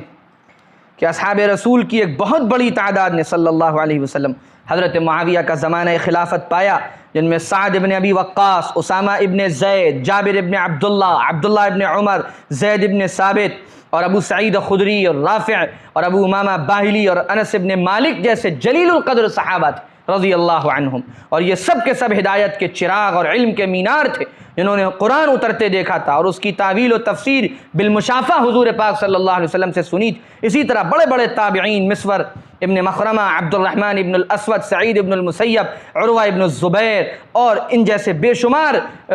جلیل القدر تابعین تھے، ان میں سے کسی نے بھی حضرت معاویہ رضی اللہ تعالی عنہ کی خلافت کے بارے میں اجتماعیت کے خلاف جا کر کوئی ایسی بات نہیں کی، اور کسی نے بھی ان کی اطاعت سے اور ان کی بیعت سے ہاتھ نہیں کھینچا۔ یہ خود اس بات کی علامت ہے کہ یہ سب حضرات حضرت معاویہ رضی اللہ عنہ کو امیر المؤمنین تسلیم کرتے تھے۔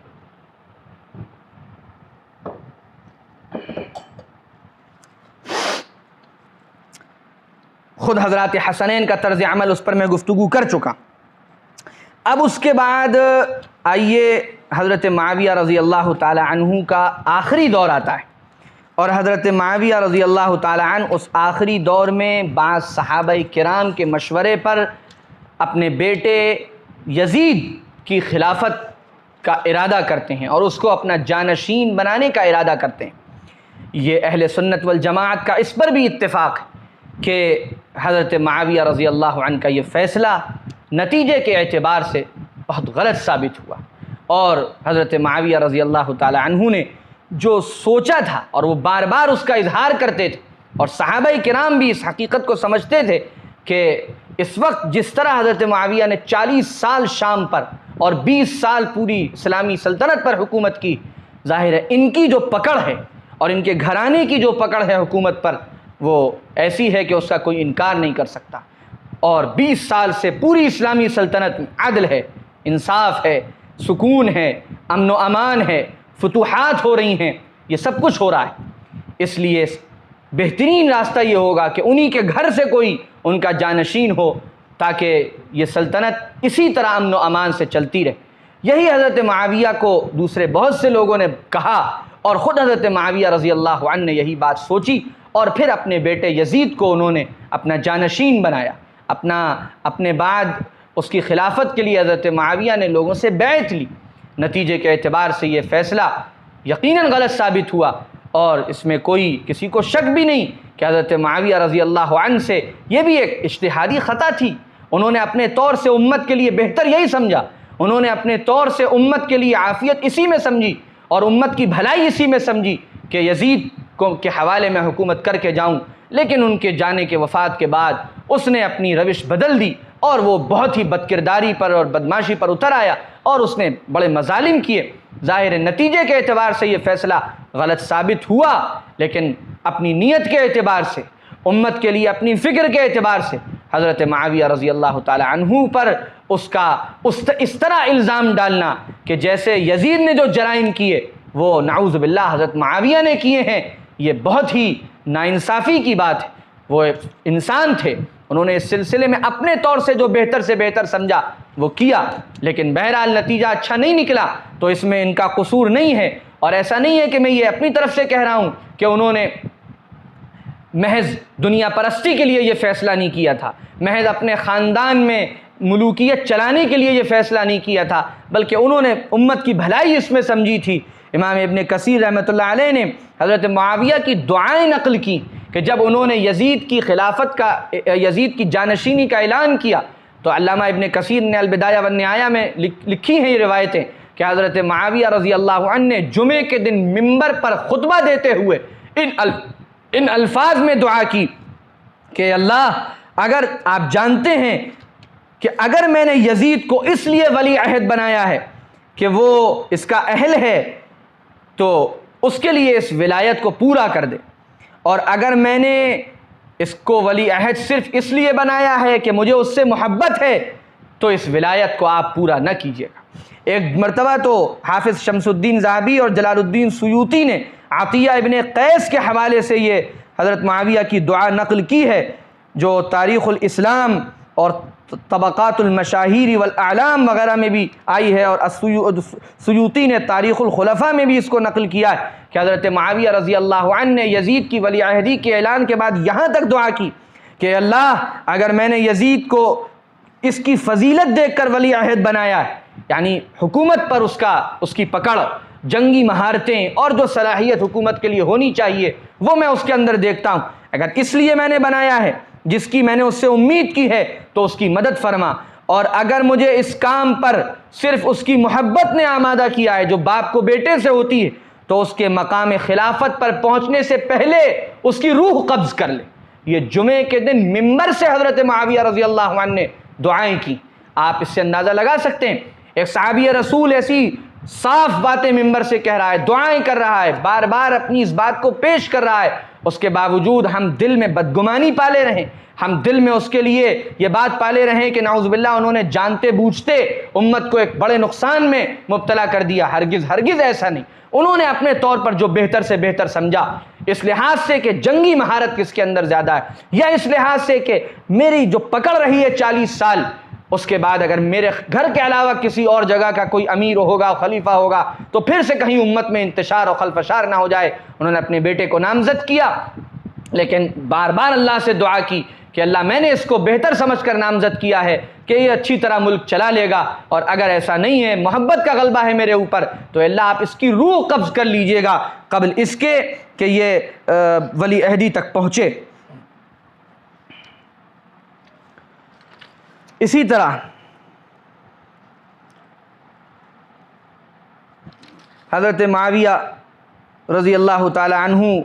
نے جب یزید کی بیعت لی تو بعض صحابہ کرام نے بھی یہ جملے کہے جو مختلف حدیث کی کتابوں میں موجود ہیں، خاص طور سے امام ذہبی نے تاریخ الاسلام میں نقل کیے ہیں کہ کوئی شک نہیں کہ یزید امت میں سب سے بہتر نہیں ہے، میں بھی یہی کہتا ہوں، لیکن امت کا جمع ہو جانا مجھے افتراق کی بنسبت زیادہ پسند ہے۔ یہ بات بعض صحابہ کرام سے منقول ہے جو صحابہ کرام نے کہی۔ اسی طرح حافظ ابن کثیر رحمۃ اللہ علیہ نے خود یہ بات لکھی ہے البدایہ والنہایہ میں کہ حضرت معاویہ نے جب حضرت حسن سے صلح کی تو انہی کو اپنا ولی عہد بنایا، لیکن بعد میں ان کی وفات ہو گئی تو یزید کی طرف حضرت معاویہ کا رجحان ہوا، اور ان کی رائے تھی کہ وہ خلافت کا اہل ہے، اور اس لیے یہ رائے تھی کہ وہ یزید میں دنیاوی نجابت اور شہزادوں کی سی خصوصیت، فنون جنگ سے واقفیت، انتظام سلطنت اور اس کی ذمہ داری پورا کرنے کی صلاحیت دیکھتے تھے، اور ان کا یہ گمان تھا کہ صحابہ کے صاحبزادوں میں کوئی اس اعتبار سے بہتر انتظام نہ کر سکے گا، اس لیے حضرت معاویہ نے یزید کو اپنا ولی عہد بنایا۔ علامہ ابن کثیر لکھ رہے ہیں، علامہ ابن خلدون لکھتے ہیں اپنے مقدمے صفحہ 377 پر کہ حضرت معاویہ کے دل میں یزید کو ولی عہد بنانے کا جو داعیہ پیدا ہوا اس کی وجہ امت کے اتحاد و اتفاق کی مصلحت تھی۔ بنو امیہ کے اہل حل و عقد اس پر متفق ہو گئے تھے کیونکہ وہ اپنے علاوہ کسی اور پر راضی نہ ہوتے، اور قریش کی سربراہوردہ جماعت وہی تھی اور اہل ملت کی اکثریت انہی میں سے تھی، اس لیے حضرت معاویہ نے اس کو ترجیح دی اور افضل سے غیر افضل کی طرف رجوع کیا۔ حضرت معاویہ کی عدالت اور صحابیت اس کے سوا کچھ اور گمان کرنے سے مانع ہے، یہ علامہ ابن خلدون رحمۃ اللہ علیہ لکھتے ہیں۔ اس لیے اب حضرت معاویہ رضی اللہ تعالی عنہ کا دامن اس وجہ سے داغدار کرنے کی کوشش کرنا کہ انہوں نے یزید کو ولی عہد کیوں بنایا، یہ درست نہیں معلوم ہوتا۔ انہوں نے امت کے لیے جو بہتر سے بہتر سمجھا، اپنے طور پر اجتہاد کر کے غور و فکر کر کے وہ فیصلہ لیا، یہ الگ بات ہے کہ ان کا فیصلہ غلط ثابت ہوا، اور یزید امت کے لیے نہایت ہی ناکارہ بلکہ امت کے لیے ایک ظالم بن کر سامنے آیا، اور اس کے دور میں ظلم اور ستم کی وہ داستانیں لکھی گئیں جس پر انشاءاللہ میں تفصیل کے ساتھ پھر عرض کروں گا۔ بہرحال اس طرح حضرت معاویہ رضی اللہ تعالی عنہ کا دور گزرا، اور 22 رجب سن 60 ہجری میں دمشق میں 78 سال کی عمر میں حضرت معاویہ رضی اللہ تعالی عنہ کی پھر وفات ہو گئی، اور آپ کی 78 سال آپ نے عمر پائی۔ حضرت ضحاک ابن قیس رضی اللہ عنہ نے آپ کی نماز جنازہ پڑھائی۔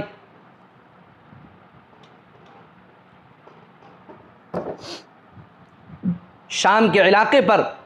آپ نے تقریباً 40-41 سال حکومت کی اور پوری اسلامی سلطنت پر تقریباً 20 سال حکومت کی۔ حضرت حسن رضی اللہ عنہ کی صلح کے بعد سے لے کر وفات تک، اور 64 لاکھ مربع پیل پر آپ کی حکومت۔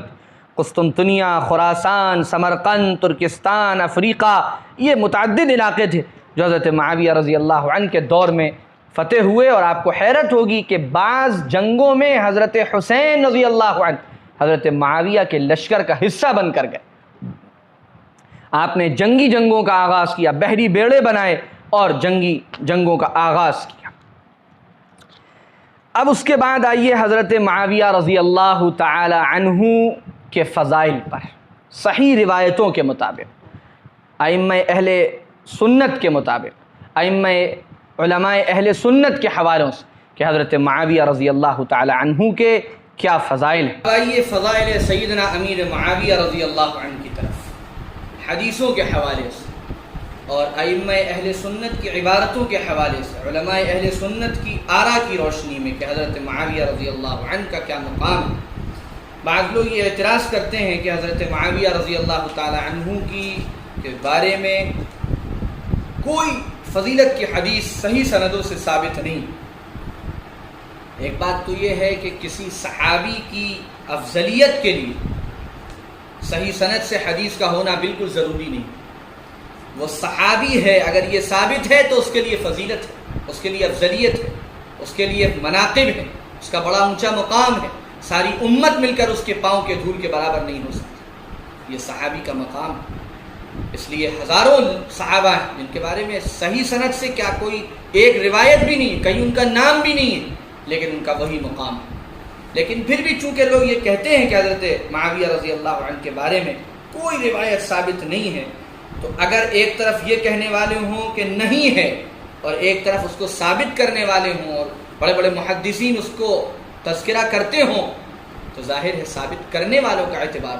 نہ کرنے والوں کے بارے میں یہ تعویل کی جائے گی کہ ہو سکتا ہے یہ روایات ان تک نہ پہنچی، یا ان تک جس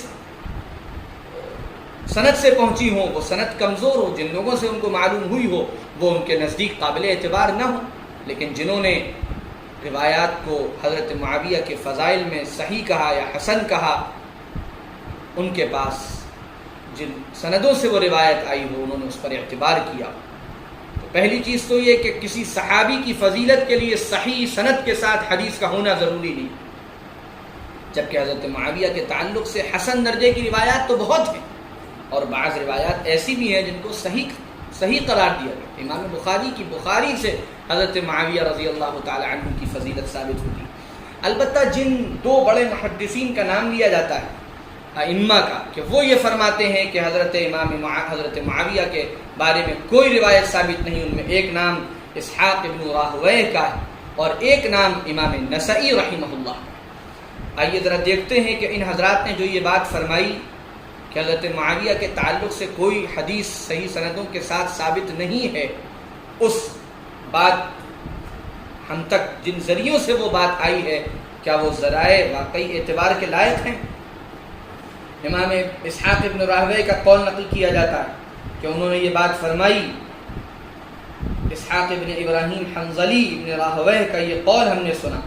روایت کرتے ہیں ابو العباس محمد بن یعقوب بن یوسف کہ میں نے اپنے والد یعقوب بن یوسف سے سنا کہ حضرت امام اسحاق ابن راہویہ فرماتے کہ حضرت معاویہ کی فضیلت میں حضور پاک صلی اللہ علیہ وسلم کی کوئی بھی حدیث ثابت نہیں ہے۔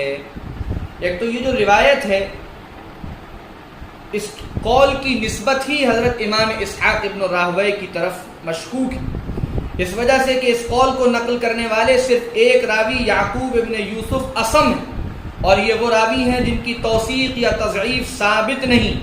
اور دوسرے الفاظ میں کہا جائے تو یہ مجہول ہیں، اور مجہول راوی کے قول پر اعتماد نہیں کیا جا سکتا۔ اور فرمائیے کہ امام اسحاق ابن راہویہ کے شاگرد امام بخاری ہیں، امام مسلم ہیں، ہزاروں بڑے بڑے محدثین ان کے شاگرد، لیکن کوئی ان سے یہ روایت نقل نہیں کرتا ہے۔ روایت کرتے ہیں تو صرف ایک غیر معروف راوی یعقوب ابن یوسف، اس سے خود اس کی کمزوری واضح ہو جاتی۔ دوسری بات یہ ہے کہ اس قول کو سب سے پہلے حافظ ابن عساکر نے رد کیا اور انہوں نے ہی اس قول کو نقل بھی کیا ہے۔ تاریخ دمشق میں ابن عساکر نے اس کو نقل کیا ہے اور انہوں نے ہی اس کو رد کیا ہے۔ اس روایت کو، اس قول کو نقل کرنے کے بعد خود حافظ ابن عساکر لکھتے ہیں کہ اس قول کا کوئی اعتبار نہیں،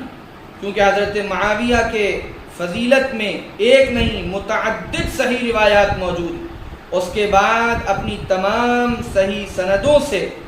ان روایات کی تخریج فرما کر اس قول کو غلط ثابت کیا ہے، اور حضرت ابو حمزہ عن ابن عباس جو حضور کے کاتب النبی صلی اللہ علیہ وسلم ہیں، اور حدیث العرباز جو حضرت معاویہ کے بارے میں فرمائی گئی اللہم علمہ الکتاب، اور جو دعا اللہم اجعلہ ہادیا مہدیا، یہ سب خود ابن عساکر نے نقل کی۔ اور بھی بہت سے لوگوں نے اس قول کو رد کیا ہے، امام سیوطی نے، امام ابن حجر ہیثمی نے، قاضی شوکانی وغیرہ نے اس روایت کو، اس قول کو رد کیا ہے۔ یعنی اسحاق ابن راہویہ کے اس قول میں کمزوری یہ ہے کہ جو اس کے راوی ہیں، ہزاروں ان کے مشہور شاگردوں کے ہوتے ہوئے انہیں ایک غیر معروف راوی اس کو روایت کرتا ہے اس قول میں، جس سے اس کی کمزوری واضح ہوتی، اور جس کتاب میں یہ قول نقل ہے خود اس صاحب کتاب اس قول کا رد کرتے ہیں، اور حضرت معاویہ رضی اللہ عنہ کی فضیلت میں حدیثیں لے کر آتے ہیں۔ ابن عساکر نے تو بہت سی روایات اپنی کتاب میں نقل کی۔ اس کے بعد ایک امام النسائی کا حوالہ دیا جاتا ہے کہ امام النسائی رحمۃ اللہ علیہ نے فرمایا کہ حضرت معاویہ کے بارے میں مجھے کوئی روایت نہیں معلوم، اور اس کو مختلف کتابوں میں نقل کیا گیا۔ اس کا جواب بھی سن لیجئے کہ سند کے اعتبار سے اس میں بھی ایک راوی ظاہر ابن طاہر ہیں جو زبردست ان پر کلام کیا گیا ہے، جرح کی گئی، متعدد محدثین نے انہیں متروک قرار دیا، سیر اعلام النبلاء، لسان المیزان وغیرہ میں دیکھا جا سکتا ہے۔ اسی طرح محمد ابن اسحاق اصبہانی کے شیوخ مجہول ہیں۔ اس کے علاوہ اس واقعے میں جو امام النسائی کا روایت کیا جاتا ہے کہ وہ دمشق کی جامع مسجد میں آئے اور لوگوں نے حضرت معاویہ کے بارے میں پوچھا اور انہوں نے یوں کہا اور یوں کہا، اس واقعے میں بہت اضطراب، یعنی الگ الگ جگہوں پر الگ الگ طرح کا واقعہ ہے، کہیں کوئی بات کہی گئی، کہیں کوئی بات کہی گئی، کہیں کسی جگہ کا نام لیا گیا، کہیں کسی جگہ کا نام لیا گیا، جس سے خود یہ اندازہ ہوتا ہے کہ اس میں وزن نہیں ہوا اور اضطراب اس روایت کے اندر پیدا ہو گیا۔ لوگ اس کو اچھی طرح جانتے ہیں کہ کسی بھی روایت میں جب اضطراب پیدا ہو جاتا ہے تو اس کی حیثیت کمزور ہو جاتی، اور اگر آپ اس روایت کو صحیح مانتے ہیں جس میں امام النسائی نے یہ فرمایا، ہم تو اس روایت کو اس قول کو مانتے ہی نہیں، کیونکہ اس میں اضطراب بھی ہے، اس میں ایک ایسا راوی ہے جس پر جرح کی گئی ہے اور اس کو متروک قرار دیا گیا ہے۔ لیکن اگر آپ اس کو صحیح مانیں گے تو اسی روایت کے یہ الفاظ ہیں کہ قال وکان یتشیع، حضرت امام النسائی کے بارے میں وہ شخص راوی کہتا ہے کہ امام النسائی میں شیعیت کے اثرات تھے۔ اگر آپ اس روایت کو صحیح مانیں گے تو پھر حضرت امام النسائی رحمہ اللہ پر بھی بات آ جائے گی، اس لیے ہم ایسی روایت کو مردود سمجھتے ہیں جس کے اندر راوی بھی مجہول ہو اور جس واقعے میں نہایت اضطراب ہو، اور اس سے حضرت معاویہ کی شان میں بھی تنقیص، حالانکہ وہ کوئی تنقیص نہیں ہے کہ حدیث صحیح موجود نہیں ہے، کسی صحابی کی تنقیص کے لیے یہ بات کافی نہیں، لیکن خود حضرت امام النسائی کی حیثیت پر سے مجروح ہوتی ہے کہ ان کے اوپر شیعیت کا الزام آتا ہے، اس لیے ایسی روایت کو ہٹا دیا جائے گا۔ اور اگر ایسے صحیح مان بھی لیا جائے تو بات یہ ہے کہ حضرت امام النسائی رحمۃ اللہ علیہ جب دمشق آئے تو حضرت معاویہ کے بارے میں جب پوچھا گیا تو ظاہر ہے حضرت معاویہ کا جب وہاں تذکرہ ہوتا تو پھر حضرت علی سے ان کے اختلافات کا تذکرہ آتا اور یہ ساری چیزیں پیش آتی، اس لیے حضرت امام النسائی رحمۃ اللہ علیہ نے وہاں پر اس کی بالکل ضرورت نہیں سمجھی کہ یہ موضوع چھڑے اور پھر کوئی ایسی بات ہو جس سے میں کسی کے بارے میں مجھے کوئی بات کہنی پڑے اور یہ اختلافی اور انتشار کا موضوع یہاں پر آئے۔ ایسا ہوتا تھا۔ حضرت سفیان ثوری فرماتے ہیں کہ جب تم، اور دوسری بات یہ تھی کہ وہ دمشق آئے تھے اور دمشق میں حضرت معاویہ رضی اللہ تعالی عنہ کی جماعت کے لوگ تھے، اس لیے انہوں نے وہاں ضروری سمجھا کہ کہیں ایسا نہ ہو کہ کسی کے دل میں حضرت علی رضی اللہ عنہ کا بغض ہو یا کوئی حضرت علی رضی اللہ عنہ کے بارے میں بدگمان ہو، اس لیے وہاں انہوں نے خاص طور سے حضرت علی رضی اللہ تعالی عنہ کے مناقب بیان کیے۔ حضرت سفیان ثوری، عطا ابن مسلم نقل کرتے ہیں حضرت سفیان ثوری کا یہ جملہ کہ اذا كنت في الشام فاذكر مناقب علی واذا كنت بالكوفہ فاذكر مناقب ابی بکر وعمر، کہ جب تم شام جاؤ تو علی کے مناقب بیان کرو، اور جب کوفہ آؤ تو ابو بکر اور عمر کے مناقب بیان کرو۔ اس لیے حضرت امام النسائی کا دمشق آ کر حضرت علی کے فضائل بیان کرنا حضرت معاویہ کے بیان کے فضائل سے کف لسان کرنا نہیں تھا، بلکہ ان کو ضرورت محسوس ہوئی کہ یہاں حضرت علی کے فضائل بیان ہونے چاہیے، تاکہ اگر کسی کے دل میں کوئی بات ہے تو وہ دور ہو جائے اور کوئی شک نہیں۔ حضرت علی رضی اللہ عنہ کا جو مقام تھا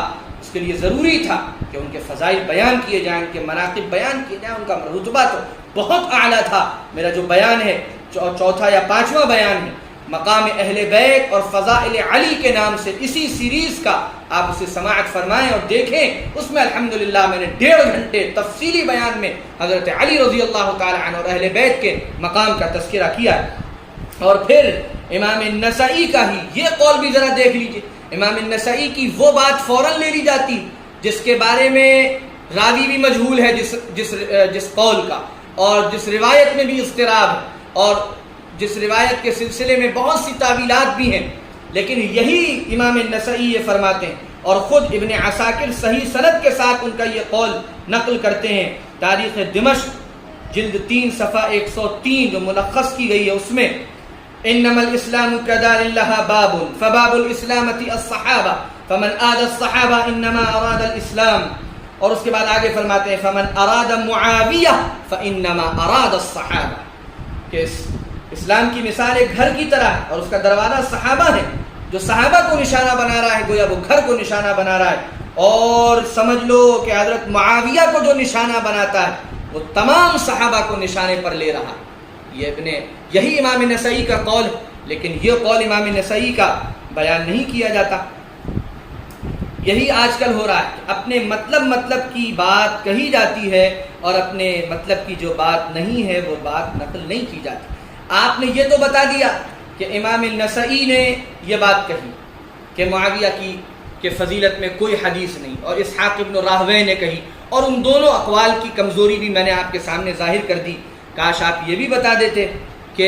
کون کون سے محدثین ہیں جنہوں نے اپنی کتابوں میں باب فضائل معاویہ پورا عنوان لکھا، اور کون کون سے محدثین اور سیرت نگار ہیں جنہوں نے حضرت معاویہ رضی اللہ تعالی عنہ کی کتاب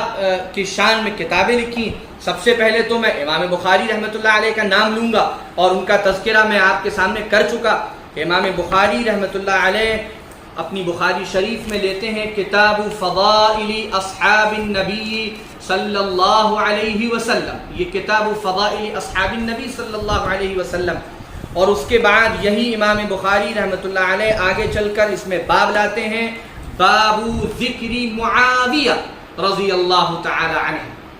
امام بخاری رحمۃ اللہ علیہ کے بارے میں تو یہ نہیں بتایا گیا کہ انہوں نے اپنے اس میں باب ذکر معاویہ، اب بہت سے لوگ یہ کہتے ہیں کہ امام بخاری رحمۃ اللہ علیہ نے زیادہ تر لکھا ہے باب مناقب فاطمہ اور باب فضل عائشہ، لیکن معاویہ رضی اللہ عنہ کا جب ذکر آیا تو لکھتے ہیں باب ذکر معاویہ۔ اس کا مطلب وہ حضرت معاویہ کی حیثیت کم کرنا چاہتے ہیں، لیکن ایسے لوگ پوری بات آخر کیوں نہیں بتاتے؟ ذرا یہ بھی دیکھ لیجئے، امام بخاری لکھتے ہیں باب ذکر، نہیں یہ ہے پیچھے،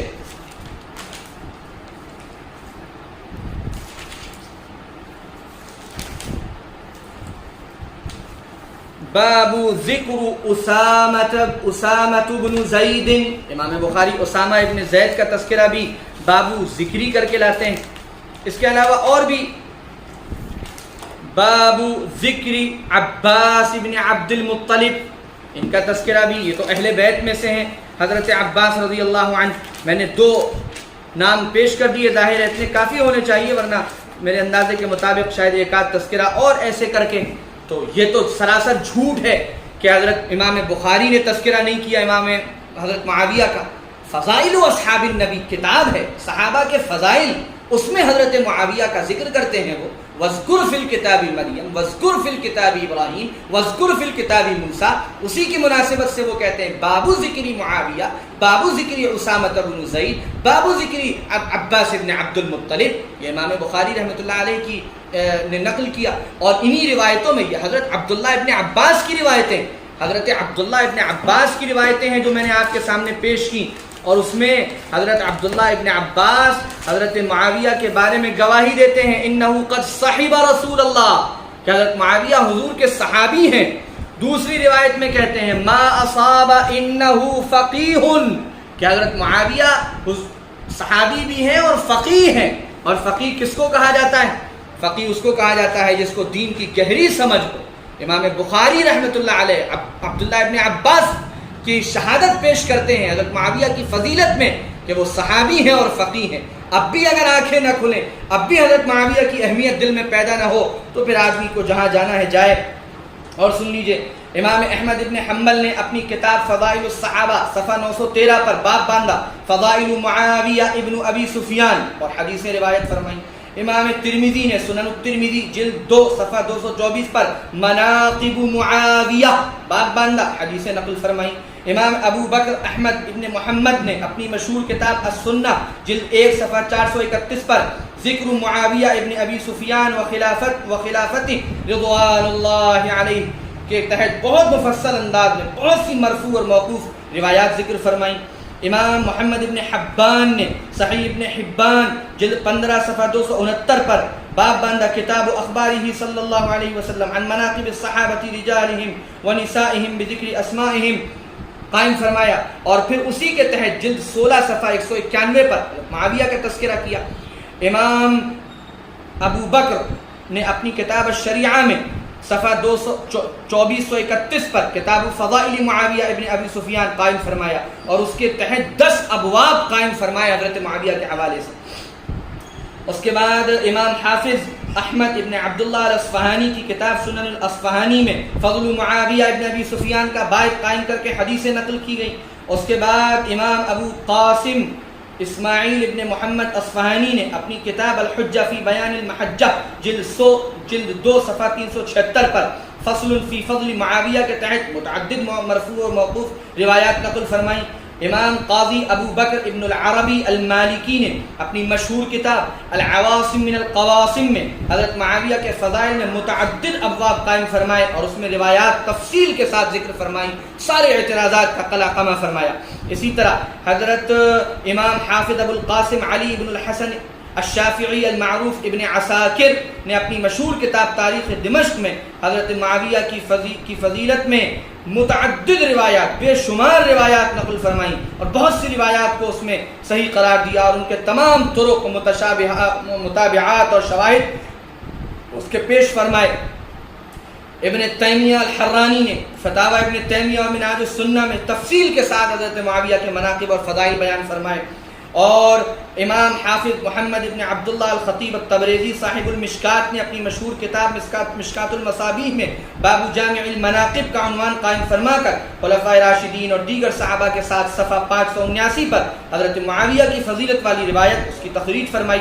حافظ ذہبی نے اپنی مشہور کتاب سیر اعلام النبلاء جلد 3 صفحہ 121 سے 127 تک حضرت معاویہ کے فضائل و مناقب میں متعدد روایات نقل فرمائی، اور انہیں حسن، قوی اور مقارب قرار دیا۔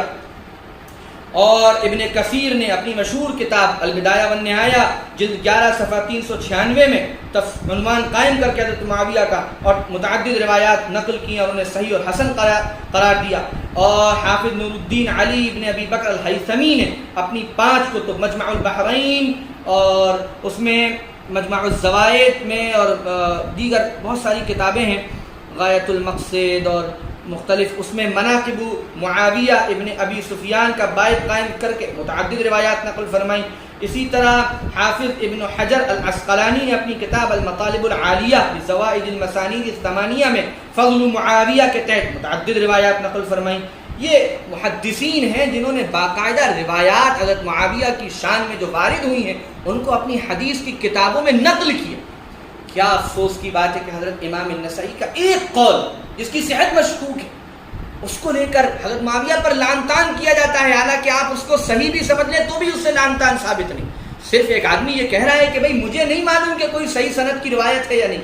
لیکن یہ محدثین کی پوری فہرست اپنی کتاب میں ان کے مناقب بیان کر رہے ہیں، ان کے فضائل بیان کر رہے ہیں، سے چشم پوشی یہ کبھی نہیں بتایا جاتا، یہ کتابیں کبھی کھول کھول کے نہیں دکھائی جاتی، ان کے بارے میں کبھی تذکرے نہیں ہوتے. یہ کتمان علم نہیں ہے تو اور کیا ہے، یہ گمراہ نہیں کرنا ہے تو اور کیا ہے، یہ صرف ایک طرفہ بات پیش کرنا ہے تو اور کیا ہے، یہ صرف اپنے مطلب کی بات چلانا نہیں ہے تو اور کیا ہے. یہ علمی فراڈ ہے جو امت کے ساتھ ہو رہا ہے.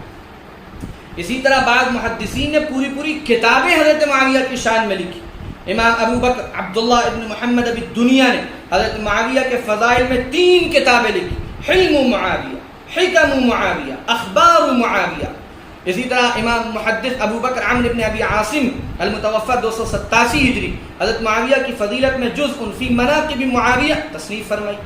اسی طرح امام حافظ ابو عمرو محمد ابن عبد الواحد ابن ابی ہاشم البغدادی نے المتوفی 345 نے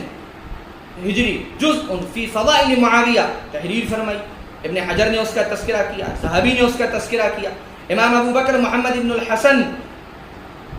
ابن محمد ابن زیاد الموصلی البغدادی نے فضائل معاویہ تصنیف فرمائی. امام علی ابن الحسن ابن محمد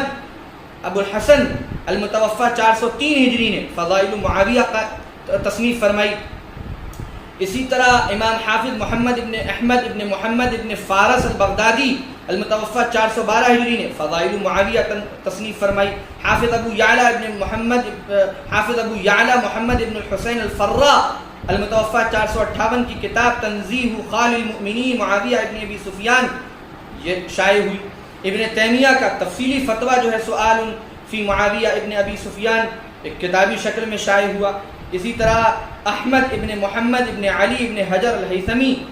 المتوفی 973 ہجری کی پوری کتاب ہے تطہیر الجنان واللسان اور کافی مشہور ہے اور وہ حضرت معاویہ کی شان میں لکھی گئی. اسی طرح اور بھی بہت سے لوگوں نے حضرت معاویہ کی شان میں کتابیں لکھی. بعد کے دور میں ابو عبداللہ الذہبی نے رد البہتان عن معاویہ ابن ابی سفیان، شیخ امیر ابن احمد نے فضائل خال المؤمنین معاویہ ابن ابی سفیان، الشیخ محمد ابن عبد الرحمن المغراوی نے من سب الصحابہ و معاویہ فامہ آویہ تصنیف فرمائی. الشیخ عبد المحسن ابن حمد العباد المدنی نے من اقوال المصنفین من اقوال المنصفین فی الصحابی الخلیفہ معاویہ تصنیف فرمائی. الشیخ محمود شاکر نے معاویہ ابن ابی سفیان و اسرتہ تصنیف فرمائی. الشیخ منیر محمد نے معاویہ ابن ابی سفیان صحابی کبیر و ملک مجاہد تصنیف فرمائی. دکتور محمود سید احمد شحانہ المصری نے فتح المنان فی رد الشبہات عن خال المؤمنین الصحابی معاویہ ابن ابی سفیان. اسی طرح اور بہت سی کتابیں ہیں جو اس وقت میرے سامنے یہ بعد کے دور کے لوگوں نے. اردو میں حضرت مولانا محمد نافع صاحب رحمۃ اللہ علیہ بڑے محقق تھے، محدث تھے، بڑی ان کی گہری نگاہ تھی، بڑا وسیع مطالعہ تھا. 2 جلدوں میں حضرت معاویہ رضی اللہ عنہ کی سیرت اور ان کے فضائل و مناقب بیان فرمائے. ہو سکتا ہے ان کی کسی تحقیق سے ہم کو اختلاف، لیکن ظاہر ہے 2 جلدوں کی کتاب پوری کی پوری اسے ایک بار آدمی پڑھے تو اسے اندازہ ہوگا کہ ان کی تحقیقات کس بلند پائے کی. امام اہل سنت حضرت مولانا عبد الشکور صاحب فاروقی کی کتاب مناقب سیدنا امیر معاویہ، یہ حافظ ابن حجر ہیثمی کی کتاب تطہیر الجنان کا ایک طرح سے ترجمہ ہے. حضرت مولانا قاضی مظہر حسین مبارک پوری نے دفاع حضرت معاویہ لکھی. حضرت مولانا مفتی محمد تقی عثمانی صاحب نے حضرت معاویہ اور تاریخی حقائق لکھی. مولانا ابو انس محمد ثاقب نے حضرت معاویہ اور تاریخی روایات لکھی. مفتی محمد وقاص رفیع نے سیدنا امیر معاویہ اور عبارات اکابر لکھی. مولانا ساجد خان نقشبندی نے الاربعین فی مناقب امیر المؤمنین لکھی. اور اسی سے ملتی جلتی 5 اربعینات اس دور کے بھی ایک نوجوان فاضل ابو حنظلہ عبد الاحد قاسمی صاحب نے لکھی اور وہ اس کے مطالعے کا موقع ملا. انہوں نے حوالوں کے ساتھ چیزوں کو بہت اچھی طرح نقل کیا. اسی طرح مولانا پروفیسر جار اللہ ضیاء نے سیدنا معاویہ ابن ابی سفیان شخصیت اور کارنامے لکھی. مولانا محمد رفیق اثری نے صحابہ میں حضرت معاویہ کا مقام لکھا جو ابن تیمیہ کے منہاج السنہ سے ماخوذ. اور بھی متعدد لکھنے والے ہیں جنہوں نے حضرت معاویہ رضی اللہ تعالی عنہ کی شان میں، ان کی منقبت میں، ان کی سیرت سے متعلق کتابیں لکھی. ظاہر ہے یہ علماء اہل سنت تھے. یہ ماضی کے میں نے محدثین کا تذکرہ کیا. ابھی میں اور دیگر محدثین کے اور تابعین کے علماء اور ائمہ کے اقوال بھی آپ کے سامنے پیش کروں گا. حضرت معاویہ کی صحابیت میں نے بخاری شریف سے بتائی. حضرت معاویہ فقیہ ہیں، بخاری شریف سے بتائی. حضرت معاویہ کی ایک فضیلت یہ ہے کہ وہ اس لشکر کا حصہ تھے، بلکہ وہ اس لشکر کے امیر تھے جس لشکر کے بارے میں حضور نے مغفرت کی گواہی دی تھی. اور وہ روایت ہے حضرت ام حرام کی، تو بخاری شریف میں ہے، مسلم شریف میں، کہ حضور صلی اللہ علیہ وسلم نے فرمایا پہلا لشکر جو جہاد کے لیے سمندر کا سفر کرے گا جنت اس پر واجب، اول جیش من امتی یغزون البحر قد اوجب. تو حضرت ام حرام نے کہا یا رسول اللہ میرے لیے دعا کیجیے. آپ نے فرمایا تم ان میں سے ہوگی.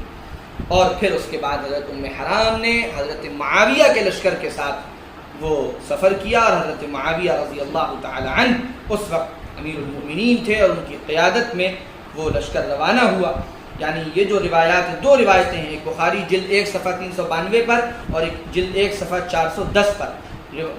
بخاری کی روایت نمبر ہے 2799 اور دوسری روایت کا نمبر ہے 2924. ان دونوں روایتوں میں غزوہ بحر اور غزوہ روم یعنی قسطنطنیہ کے بارے میں بھی یہی فضیلتیں بیان ہوئی کہ جو قسطنطنیہ کو فتح کرے گا. مسند احمد جلد 14 صفحہ 331 پر کہ حضور نے فرمایا تم ایک دن ضرور قسطنطنیہ فتح کرو گے، اور اس کا لشکر کا امیر کیا ہی بہترین امیر ہوگا، اور لشکر کیا ہی بہترین لشکر ہوگا. اس کو امام بخاری نے اپنی تاریخ الکبیر میں بھی ذکر فرمایا، مجمع الزوائد میں بھی یہ ہے، مستدرک میں بھی یہ ہے، اور اس کو صحیح روایت قرار دیا گیا. اس لشکر کی قیادت قسطنطنیہ کو جس نے فتح کیا حضرت معاویہ رضی اللہ تعالی عنہ فرمایا. حضور نے بہت بلند کلمات اس لشکر کو فتح کرنے والوں کے لیے ارشاد فرمائے. اور یہ جو پہلا بحری سفر ہوا یہ بھی حضرت معاویہ رضی اللہ تعالی عنہ کے دور حکومت میں ہوا. تو یہ حضرت معاویہ رضی اللہ تعالی عنہ کی بہت بڑی فضیلت. اسی طرح بعض لوگ یہ کہتے ہیں کہ اللہ کے رسول صلی اللہ علیہ وسلم نے حضرت معاویہ کو نعوذ باللہ بددعا دی، اور آپ نے فرمایا لا اشبع اللہ بطنہ، مسلم میں جلد 2 صفحہ 325 پر یہ روایت. پہلی بات تو یہ ہے کہ عرب دنیا میں اس طرح کے جملے بولنا عام بات، اور یہ جملے دعائیہ ہوا کرتے تھے. بہت سارے صحابہ کرام اور صحابیات کے بارے میں آتا ہے کہ حضور نے کسی سے فرمایا تریبت یداک، کسی سے فرمایا ثقلت کا امک، کسی سے کچھ فرمایا، کسی سے مسلم میں، ترمذی میں، بخاری میں ایسی بہت سی روایات جس میں حضور صلی اللہ علیہ وسلم اس طرح کے جملے بول. لیکن حضور کا یہ جملے بولنا بددعا کے لیے نہیں ہو، تیری ماں تجھ کو روئے، تیری ناک خاک آلود ہو. کسی سے فرمایا کہ تیری عمر زیادہ نہ ہو یعنی تو جلدی مر جائے. اس طرح کے جملے یہ حضور کی بددعا نہیں ہوتے، کیونکہ صحیح روایات میں ہے کہ حضور اکرم صلی اللہ علیہ وسلم نے یہ بات ارشاد فرما دی تھی کہ میں اگر کسی کے لیے بددعا کروں تو میں اللہ سے یہ دعا مانگ چکا ہوں کہ وہ بددعا اس کے لیے بددعا نہیں ہوتی بلکہ وہ اس کے لیے دعا بن جاتی. مسلم شریف جلد 2 صفحہ 324 پر رقم 2601، بخاری جلد 2 صفحہ 941 رقم 6361، اللہ کے رسول صلی اللہ علیہ وسلم نے اللہ سے دعا مانگتے ہوئے کہا اللہم انی اتخذ عندک عہدا لن تخلفنیہ فانما انا بشر فای المؤمنین آذیتہ شتمتہ لعنتہ جلدتہ فاجعلها له صلاة وزکاة وقربة تقربہ بها الیک یوم القیامہ. اے اللہ میں آپ سے عہد کرتا ہوں اور تو وعدہ خلافی نہیں کرتا، میں ایک انسان ہوں، اگر مجھ سے کسی مسلمان کو تکلیف ہو، میں کسی کو برا کہوں یا لعنت کروں یا سزا دوں تو اس مسلمان کو میری لعنت کی وجہ سے اور تو میری لعنت کو رحمت اور گناہوں سے پاکیزگی کا ذریعہ بنا دے، اور ایسی نیکی بنا دے جس کے ذریعے قیامت کے دن اس بندے کو تیرا قرب حاصل. حضور نے خود اللہ سے یہ مانگ لیا ہے کہ اگر میں کسی سے ایسے کوئی جملے کہہ دوں تو اللہ آپ اس کو آخرت میں اس بندے کی ترقی کا سبب بنا دیجیے. اور بھی روایات ہے، مسلم جلد 2 صفحہ 324 رقم 2602، حضور نے فرمایا انما انا بشر وان اشترطت على ربي اي عبد من المسلمين سببته او شتمته يكون ذلك له زكاة واجرا. اسی طرح ایک موقع پر آپ نے فرمایا فَأَيُّمَا أَحَدٍ دَعَوْتُ عَلَيْهِ مِنْ أُمَّتِي بِدَعْوَةٍ لَيْسَ لَهَا بِأَهْلٍ أَنْ يَجْعَلَهَا لَهُ طَهُورًا وَزَكَاةً وَقُرْبَةً يُقَرِّبُهُ بها منه يوم القيامة. میں کسی مسلمان کے لیے اگر کوئی ایسا جملہ بولتا ہوں تو وہ جملہ اس کے لیے مزید اللہ تعالیٰ سے قرب کا سبب بنے. تو یہ تو عام طور سے عربی بول چال میں ایسے جملے تھے، ایسے جملے بولے جاتے تھے، وہ وہاں معیوب نہیں تھے. اور پھر حضور نے پھر بھی بطور رحمت آپ نے اللہ سے یہ کہہ دیا کہ میرے ان جملوں کا ان کو کوئی نقصان نہ ہو بلکہ ان مسلمانوں کو ان جملوں کا فائدہ ہو، ثواب ہو، اور وہ تیری قرب کے مقامات طے کریں. تو اب اسی لیے بڑے بڑے محدثین نے اور شراح حدیث نے، خود امام النووی رحمہ اللہ وغیرہ نے یہ لکھا ہے کہ حضرت معاویہ چونکہ اس دعا کے بد دعا کے مستحق نہیں تھے، اس لیے اس کو حضرت معاویہ کے مناقب میں بیان فرمایا، اور اس کو حضرت معاویہ کے لیے حقیقت میں ایک دعا لکھا ہے، کیونکہ اس کے ذریعے حضرت معاویہ رضی اللہ تعالی عنہ اللہ کا اور تقرب، اللہ کا اور قرب ان کو نصیب ہوگا۔ یہ خود حضور پاک صلی اللہ علیہ وسلم دعا مانگ چکے ہیں۔ اسی طرح حضرت معاویہ رضی اللہ تعالی عنہ کے لیے حضور صلی اللہ علیہ وسلم نے دعا مانگی کہ اللہ معاویہ کو ہادی اور مہدی بنا،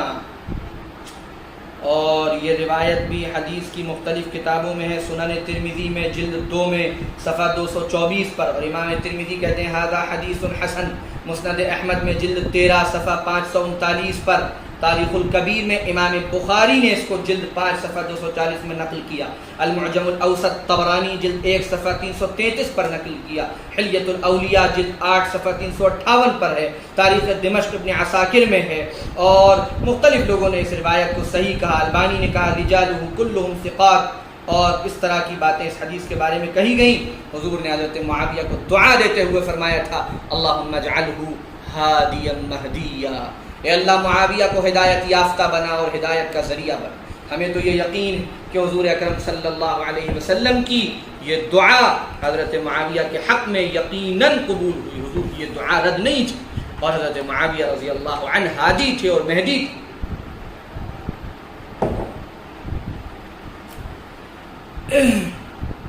اسی طرح حضرت عمر رضی اللہ عنہ کا جو اعتماد تھا حضرت معاویہ رضی اللہ تعالی عنہ، اسی طرح متعدد روایات وہ بھی ہیں کہ حضور صلی اللہ علیہ وسلم نے حضرت معاویہ کے لیے دعا فرمائی کہ اللہ معاویہ کو کتابت سکھا دے اور معاویہ کو علم سکھا دے۔ اس طرح کی متعدد روایات ہیں۔ یہ دیکھیے تاریخ الکبیر میں، بخاری میں جلد 7 صفحہ 327 پر، مسند احمد میں، صحیح ابن حبان میں، المعجم الکبیر طبرانی میں، مسند البزار میں، تاریخ دمشق میں، اور ذہبی کہتے ہیں کہ قوی ہے یہ روایت، سیر اعلام النبلاء جلد 3 صفحہ 126۔ امام البانی نے اس کو حسن قرار دیا کہ حضور صلی اللہ علیہ وسلم نے حضرت معاویہ کے بارے میں فرمایا اللہم علمہ الکتاب والحساب وقہ العذاب، کہ اللہ معاویہ کو کتاب کا علم سکھا، حساب کا علم سکھا، اور اس کو قبر کے عذاب سے بچا لے۔ ایک مرتبہ حضور صلی اللہ علیہ وسلم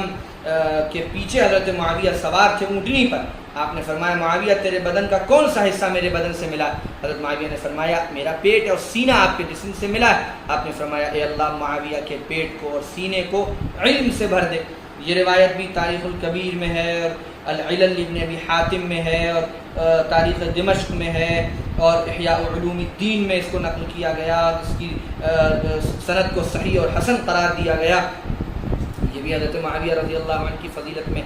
اس طرح کی متعدد روایات حضرت معاویہ کی شان میں حضور پاک صلی اللہ علیہ وسلم کی دعاؤں کی شکل میں وارد۔ اس کے بعد صحابہ کرام کا بڑا اہتمام حضرت معاویہ کو حاصل رہا۔ حضرت عمر رضی اللہ تعالی عنہ کے بارے میں بتا چکا، آپ بار بار کہتے تھے، مسلم میں یہ روایت ہے اور دیگر حدیث کی کتابوں میں، طبقات ابن سعد میں ہے، بار بار کہتے تھے یا اللہ میں نے امت کے بہترین آدمیوں کو مسلمانوں پر والی اور ذمہ دار بنایا ہے، اور بہترین فیصلہ لے کر بنایا ہے، اپنے طور سے پوری کوشش کر کے بنایا ہے۔ ظاہر ہے انہوں نے حضرت معاویہ کو شام کا پورا علاقہ دیا تھا، دمشق کا علاقہ دیا تھا، اور حضرت ابو سفیان سے کہا تھا کہ میں کسی ایسے آدمی کو جس کے اندر لیاقت اور صلاحیت پیچھے نہیں رکھتا۔ حضرت معاویہ رضی اللہ عنہ کا اعتماد، اس سے حضرت معاویہ پر حضرت عمر کا اعتماد ظاہر ہوتا ہے۔ خود حضرت علی رضی اللہ عنہ سے روایت ہے، طبقات ابن سعد جلد 6 صفحہ 20، تاریخ ابن عساکر جلد 59 صفحہ 152، البدایہ والنہایہ جلد 11 صفحہ 440، سیر اعلام النبلاء جلد 3 صفحہ 144 میں روایت ہے۔ اور ازالت الخفا عن خلافت الخلفاء میں حضرت شاہ ولی اللہ رحمۃ اللہ علیہ بھی اس روایت کو لائیں۔ یہ روایت ہے کہ حضرت علی رضی اللہ عنہ نے فرمایا اے لوگوں معاویہ کی ان حکومت کو برا نہ سمجھو۔ علی کا نام لیتے ہیں لوگ، حسن اور حسین کا نام لیتے ہیں رضی اللہ عنہم، اور حضرت معاویہ پر لعن طعن کرتے ہیں، ان کو برا بھلا کہتے ہیں۔ حضرت علی فرما رہے ہیں اے لوگوں معاویہ کی حکومت کو برا نہ سمجھو، میں وہ جب وہ تم میں نہیں ہوں گے تو تم سروں کو گردنوں سے اس طرح الگ ہوتے دیکھو گے جیسے حنظل کو اس کی بیل سے توڑ کر الگ کر دیا جاتا ہے۔ یہ حضرت علی کا جملہ۔ جنگ صفین جس کو لے کر لوگ شور مچاتے ہیں اور اسی کی بنیاد پر حضرت معاویہ کو لعن طعن نعوذ باللہ کرتے ہیں، حضرت علی نے اس کے بارے میں فرمایا، المعجم الکبیر الطبرانی میں روایت ہے، مجموع الزوائد میں ہے اور سیر اعلام النبلاء میں ہے کہ حضرت علی نے فرمایا قتلایا وقتلی معاویہ وقتل معاویہ فی الجنہ، کہ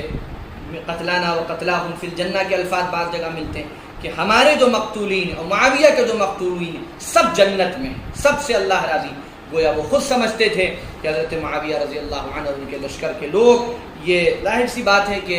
اجتہادی خطا پر تھے، ان کی نیت صحیح تھی اور وہ کوئی نعوذ باللہ نہ کافر ہیں نہ منافق ہیں اور نہ اللہ کے وہ خدا نخواستہ عذاب میں ہیں، بلکہ وہ سب جنت میں۔ حضرت عبداللہ ابن عباس کے حوالے سے تو میں نے 2 روایتیں بخاری سے نقل کی کہ حضرت عبداللہ ابن عباس نے کہا کہ معاویہ صحابی ہیں اور معاویہ فقیہ ہیں، یہ بخاری شریف سے ابھی میں نے پیچھے عرض کیا۔ اسی طرح شرح الاصول میں صفحہ 1530 پر ہے، نہیں یہ سیر اعلام النبلاء جلد 3 صفحہ 153 پر، مصنف عبد الرزاق میں جلد 11 میں، طبقات ابن سعد میں، البدایہ والنہایہ میں کہ حضرت عبداللہ ابن عباس نے فرمایا کہ میں نے کسی کو بھی حضرت معاویہ سے زیادہ حکومت کا اہل نہیں دیکھا۔ اسی طرح حضرت ابن عباس نے فرمایا، تاریخ دمشق میں یہ روایت موجود ہے کہ حضرت ابن عباس رضی اللہ عنہ نے فرمایا اللہ ابن ہند کا یعنی معاویہ کا بھلا کرے تو 20 سال خلیفہ رہے، لیکن اپنی اور ہماری اہل بیت کی عزتوں کا تحفظ کرتے ہوئے نہ کبھی ہمیں ممبر پر برا کہا نہ زمین پر، اور ہمارے ساتھ بہت اچھے انداز میں صلہ رحمی کرتے رہے اور ہماری ضروریات کو پورا کرتے رہے۔ اور بھی بہت سی روایتیں حضرت ابن عباس سے تاریخ دمشق میں یہ بھی ہے کہ جب حضرت معاویہ کے انتقال کی خبر عبداللہ ابن عباس کو پہنچی تو آپ دسترخوان پر بیٹھے کھانا کھا رہے، جیسے ہی خبر سنی تو فوراً اپنے غلام سے فرمایا جلدی سے دسترخوان اور کھانا سامنے سے ہٹاؤ۔ پھر آپ نے حضرت معاویہ کے لیے دعائے مغفرت کی اور فرمایا اللہ معاویہ کے لیے آپ سے زیادہ وسیع مغفرت والا کوئی نہیں، اور پھر دعا سے مفارغ ہو کر کہنے لگے معاویہ اپنے پہلوں کے مقابلے کمتر تھے یعنی خلفائے راشدین، لیکن بعد میں جو حکام اور خلفاء آئے ان سب کے مقابلے میں بہت بہتر تھے۔ یہ حضرت معاویہ کے حق میں حضرت عبداللہ ابن عباس کی گواہی جو حضور کے گھر کے فرد ہیں، حضور کے اہل بیت میں سے ہیں، یہ وہ فرما رہے ہیں حضرت معاویہ رضی اللہ عنہ کے بارے میں۔ عبداللہ ابن عمر بڑے زبردست صحابی ہیں، عبداللہ ابن عباس بھی قرآن کے بڑے ماہر، حضور نے ان کو اللہم فقہہ فی الدین وعلمہ التأویل دعا دی۔ اسی طرح عبداللہ ابن عمر رضی اللہ عنہ کا ایک بہت بڑا مقام ہے، ان سے بھی یہ روایت ہے طبقات ابی عروبہ میں اور تاریخ دمشق میں کہ وہ فرماتے تھے کہ حضرت معاویہ صحابہ میں سب سے زیادہ حلم اور بردباری والے تھے۔ لوگوں نے کہا کہ ابو بکر سے بھی زیادہ، فرمایا ابو بکر معاویہ سے بہتر تھے لیکن حلم میں معاویہ ابو بکر سمیت تمام صحابہ سے فائد تھے۔ لوگوں نے کہا عمر سے بھی زیادہ، فرمایا عمر معاویہ سے بہتر تھے لیکن حلم میں معاویہ تمام صحابہ سے فائد تھے۔ یہ عبداللہ ابن عمر رضی اللہ تعالی عنہ کی گواہی۔ اب ذرا جو بعد کے دور کے تابعین ہیں ان کی گواہی بھی، کچھ مشہور لوگ ہیں ان کی گواہی سن لیجئے۔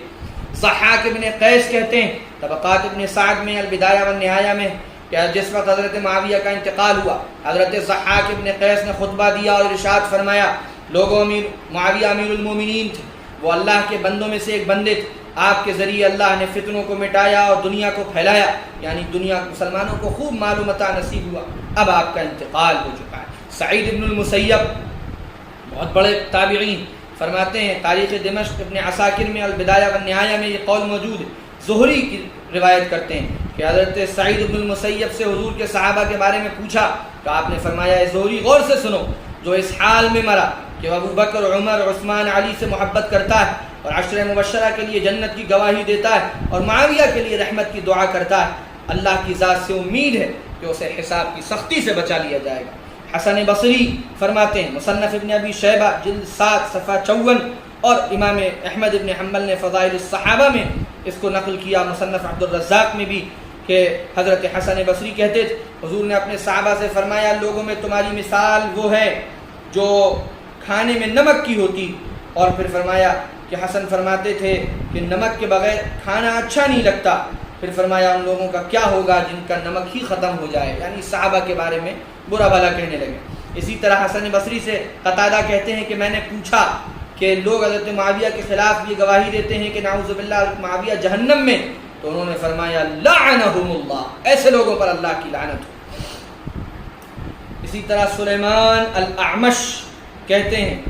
طبرانی نے المعجم الکبیر میں یہ قول نقل کیا، مجمع الزوائد جلد 9 صفحہ 596 پر، کہ حضرت اعمش فرماتے ہیں کہ تم لوگ اگر حضرت معاویہ کو دیکھ لیتے تو کہتے ھذا المہدی،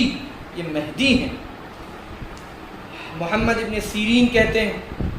مسند الطیالسی میں، تاریخ دمشق میں، البدایہ والنہایہ میں، وہ فرماتے ہیں حضرت معاویہ کو حضور سے حدیث بیان کرنے میں بالکل متہم نہیں کیا جا سکتا۔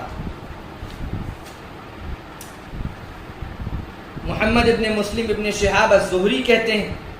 سیر اعلام النبلاء جلد 3 صفحہ 164 طبقات ابن سعد میں، امام زہری کہتے ہیں کہ حضرت معاویہ نے سالوں تک حضرت عمر کی سیرت کے مطابق حکومت کی اور اس میں ذرہ برابر کمی نہیں کی۔ عمر ابن عبدالعزیز سے تو بڑے جملے اور بڑے اقوال منقول ہیں حضرت معاویہ کی شان میں۔ فرمایا کرتے تھے جب ان سے جنگ جمل الصفین کے بارے میں فرمایا جاتا، ایسا معاملہ ہے یہ جس میں اللہ نے میرے ہاتھوں کو شامل ہونے سے بچا لیا، اب میں اپنی زبان کو بھی اس میں شامل کرنا نہیں چاہتا۔ کسی نے ان سے کہا کہ حضرت معاویہ کو کوئی شخص گالی دیتا تو حضرت عمر ابن عبدالعزیز نے اس کے کوڑے پڑوائے۔ نافع ابن جبیر ابن مطعم کہتے ہیں تاریخ دمشق میں کہ حضرت معاویہ کی شان یہ تھی، حلم آپ کی خاموشی اور علم آپ کی گفتگو کا نام تھا، بڑے بہادر، سخی اور فیاض تھے۔ امام مالک ابن انس جو ائمہ فقہا میں ایک بڑی حیثیت رکھتے ہیں، وہ فرماتے ہیں الشفاء بتعریف حقوق المصطفیٰ صفحہ 1108 پر، جس نے حضور کے صحابی کو گالی دی، پھر وہ ابو بکر ہوں، عمر ہوں، عثمان ہوں، معاویہ ہوں، عمر بن العاص، اب یہ دیکھا جائے گا کہ اگر اس نے ان میں سے کسی کو کافر یا گمراہ کہا ہے تو اسے قتل کیا جائے گا، اور اگر گمراہ اور کافر نہیں کہا بلکہ گستاخی کی ہے تو اسے سخت سزا دی جائے گی۔ امام احمد ابن حنبل رحمہ اللہ سے روایت ہے، اور کسی نے ان سے پوچھا کہ حضرت معاویہ اور عمر ابن عبدالعزیز میں کون افضل؟ فرمایا معاویہ افضل، اور پھر فرمایا ہم کسی کو بھی حضور کے صحابہ پر قیاس نہیں کر سکتے۔ حضور نے فرمایا سب سے بہترین زمانے کے لوگ میرے زمانے کے لوگ ہیں، اور اس کے بعد والے زمانے کے لوگ۔ امام نووی رحمہ اللہ فرماتے ہیں شرح مسلم میں کہ معاویہ رضی اللہ عنہ عادل اور فضلاء اور شرفاء صحابہ میں سے، اور جو لڑائیاں حضرت علی اور حضرت معاویہ کے مابین ہوئی ان میں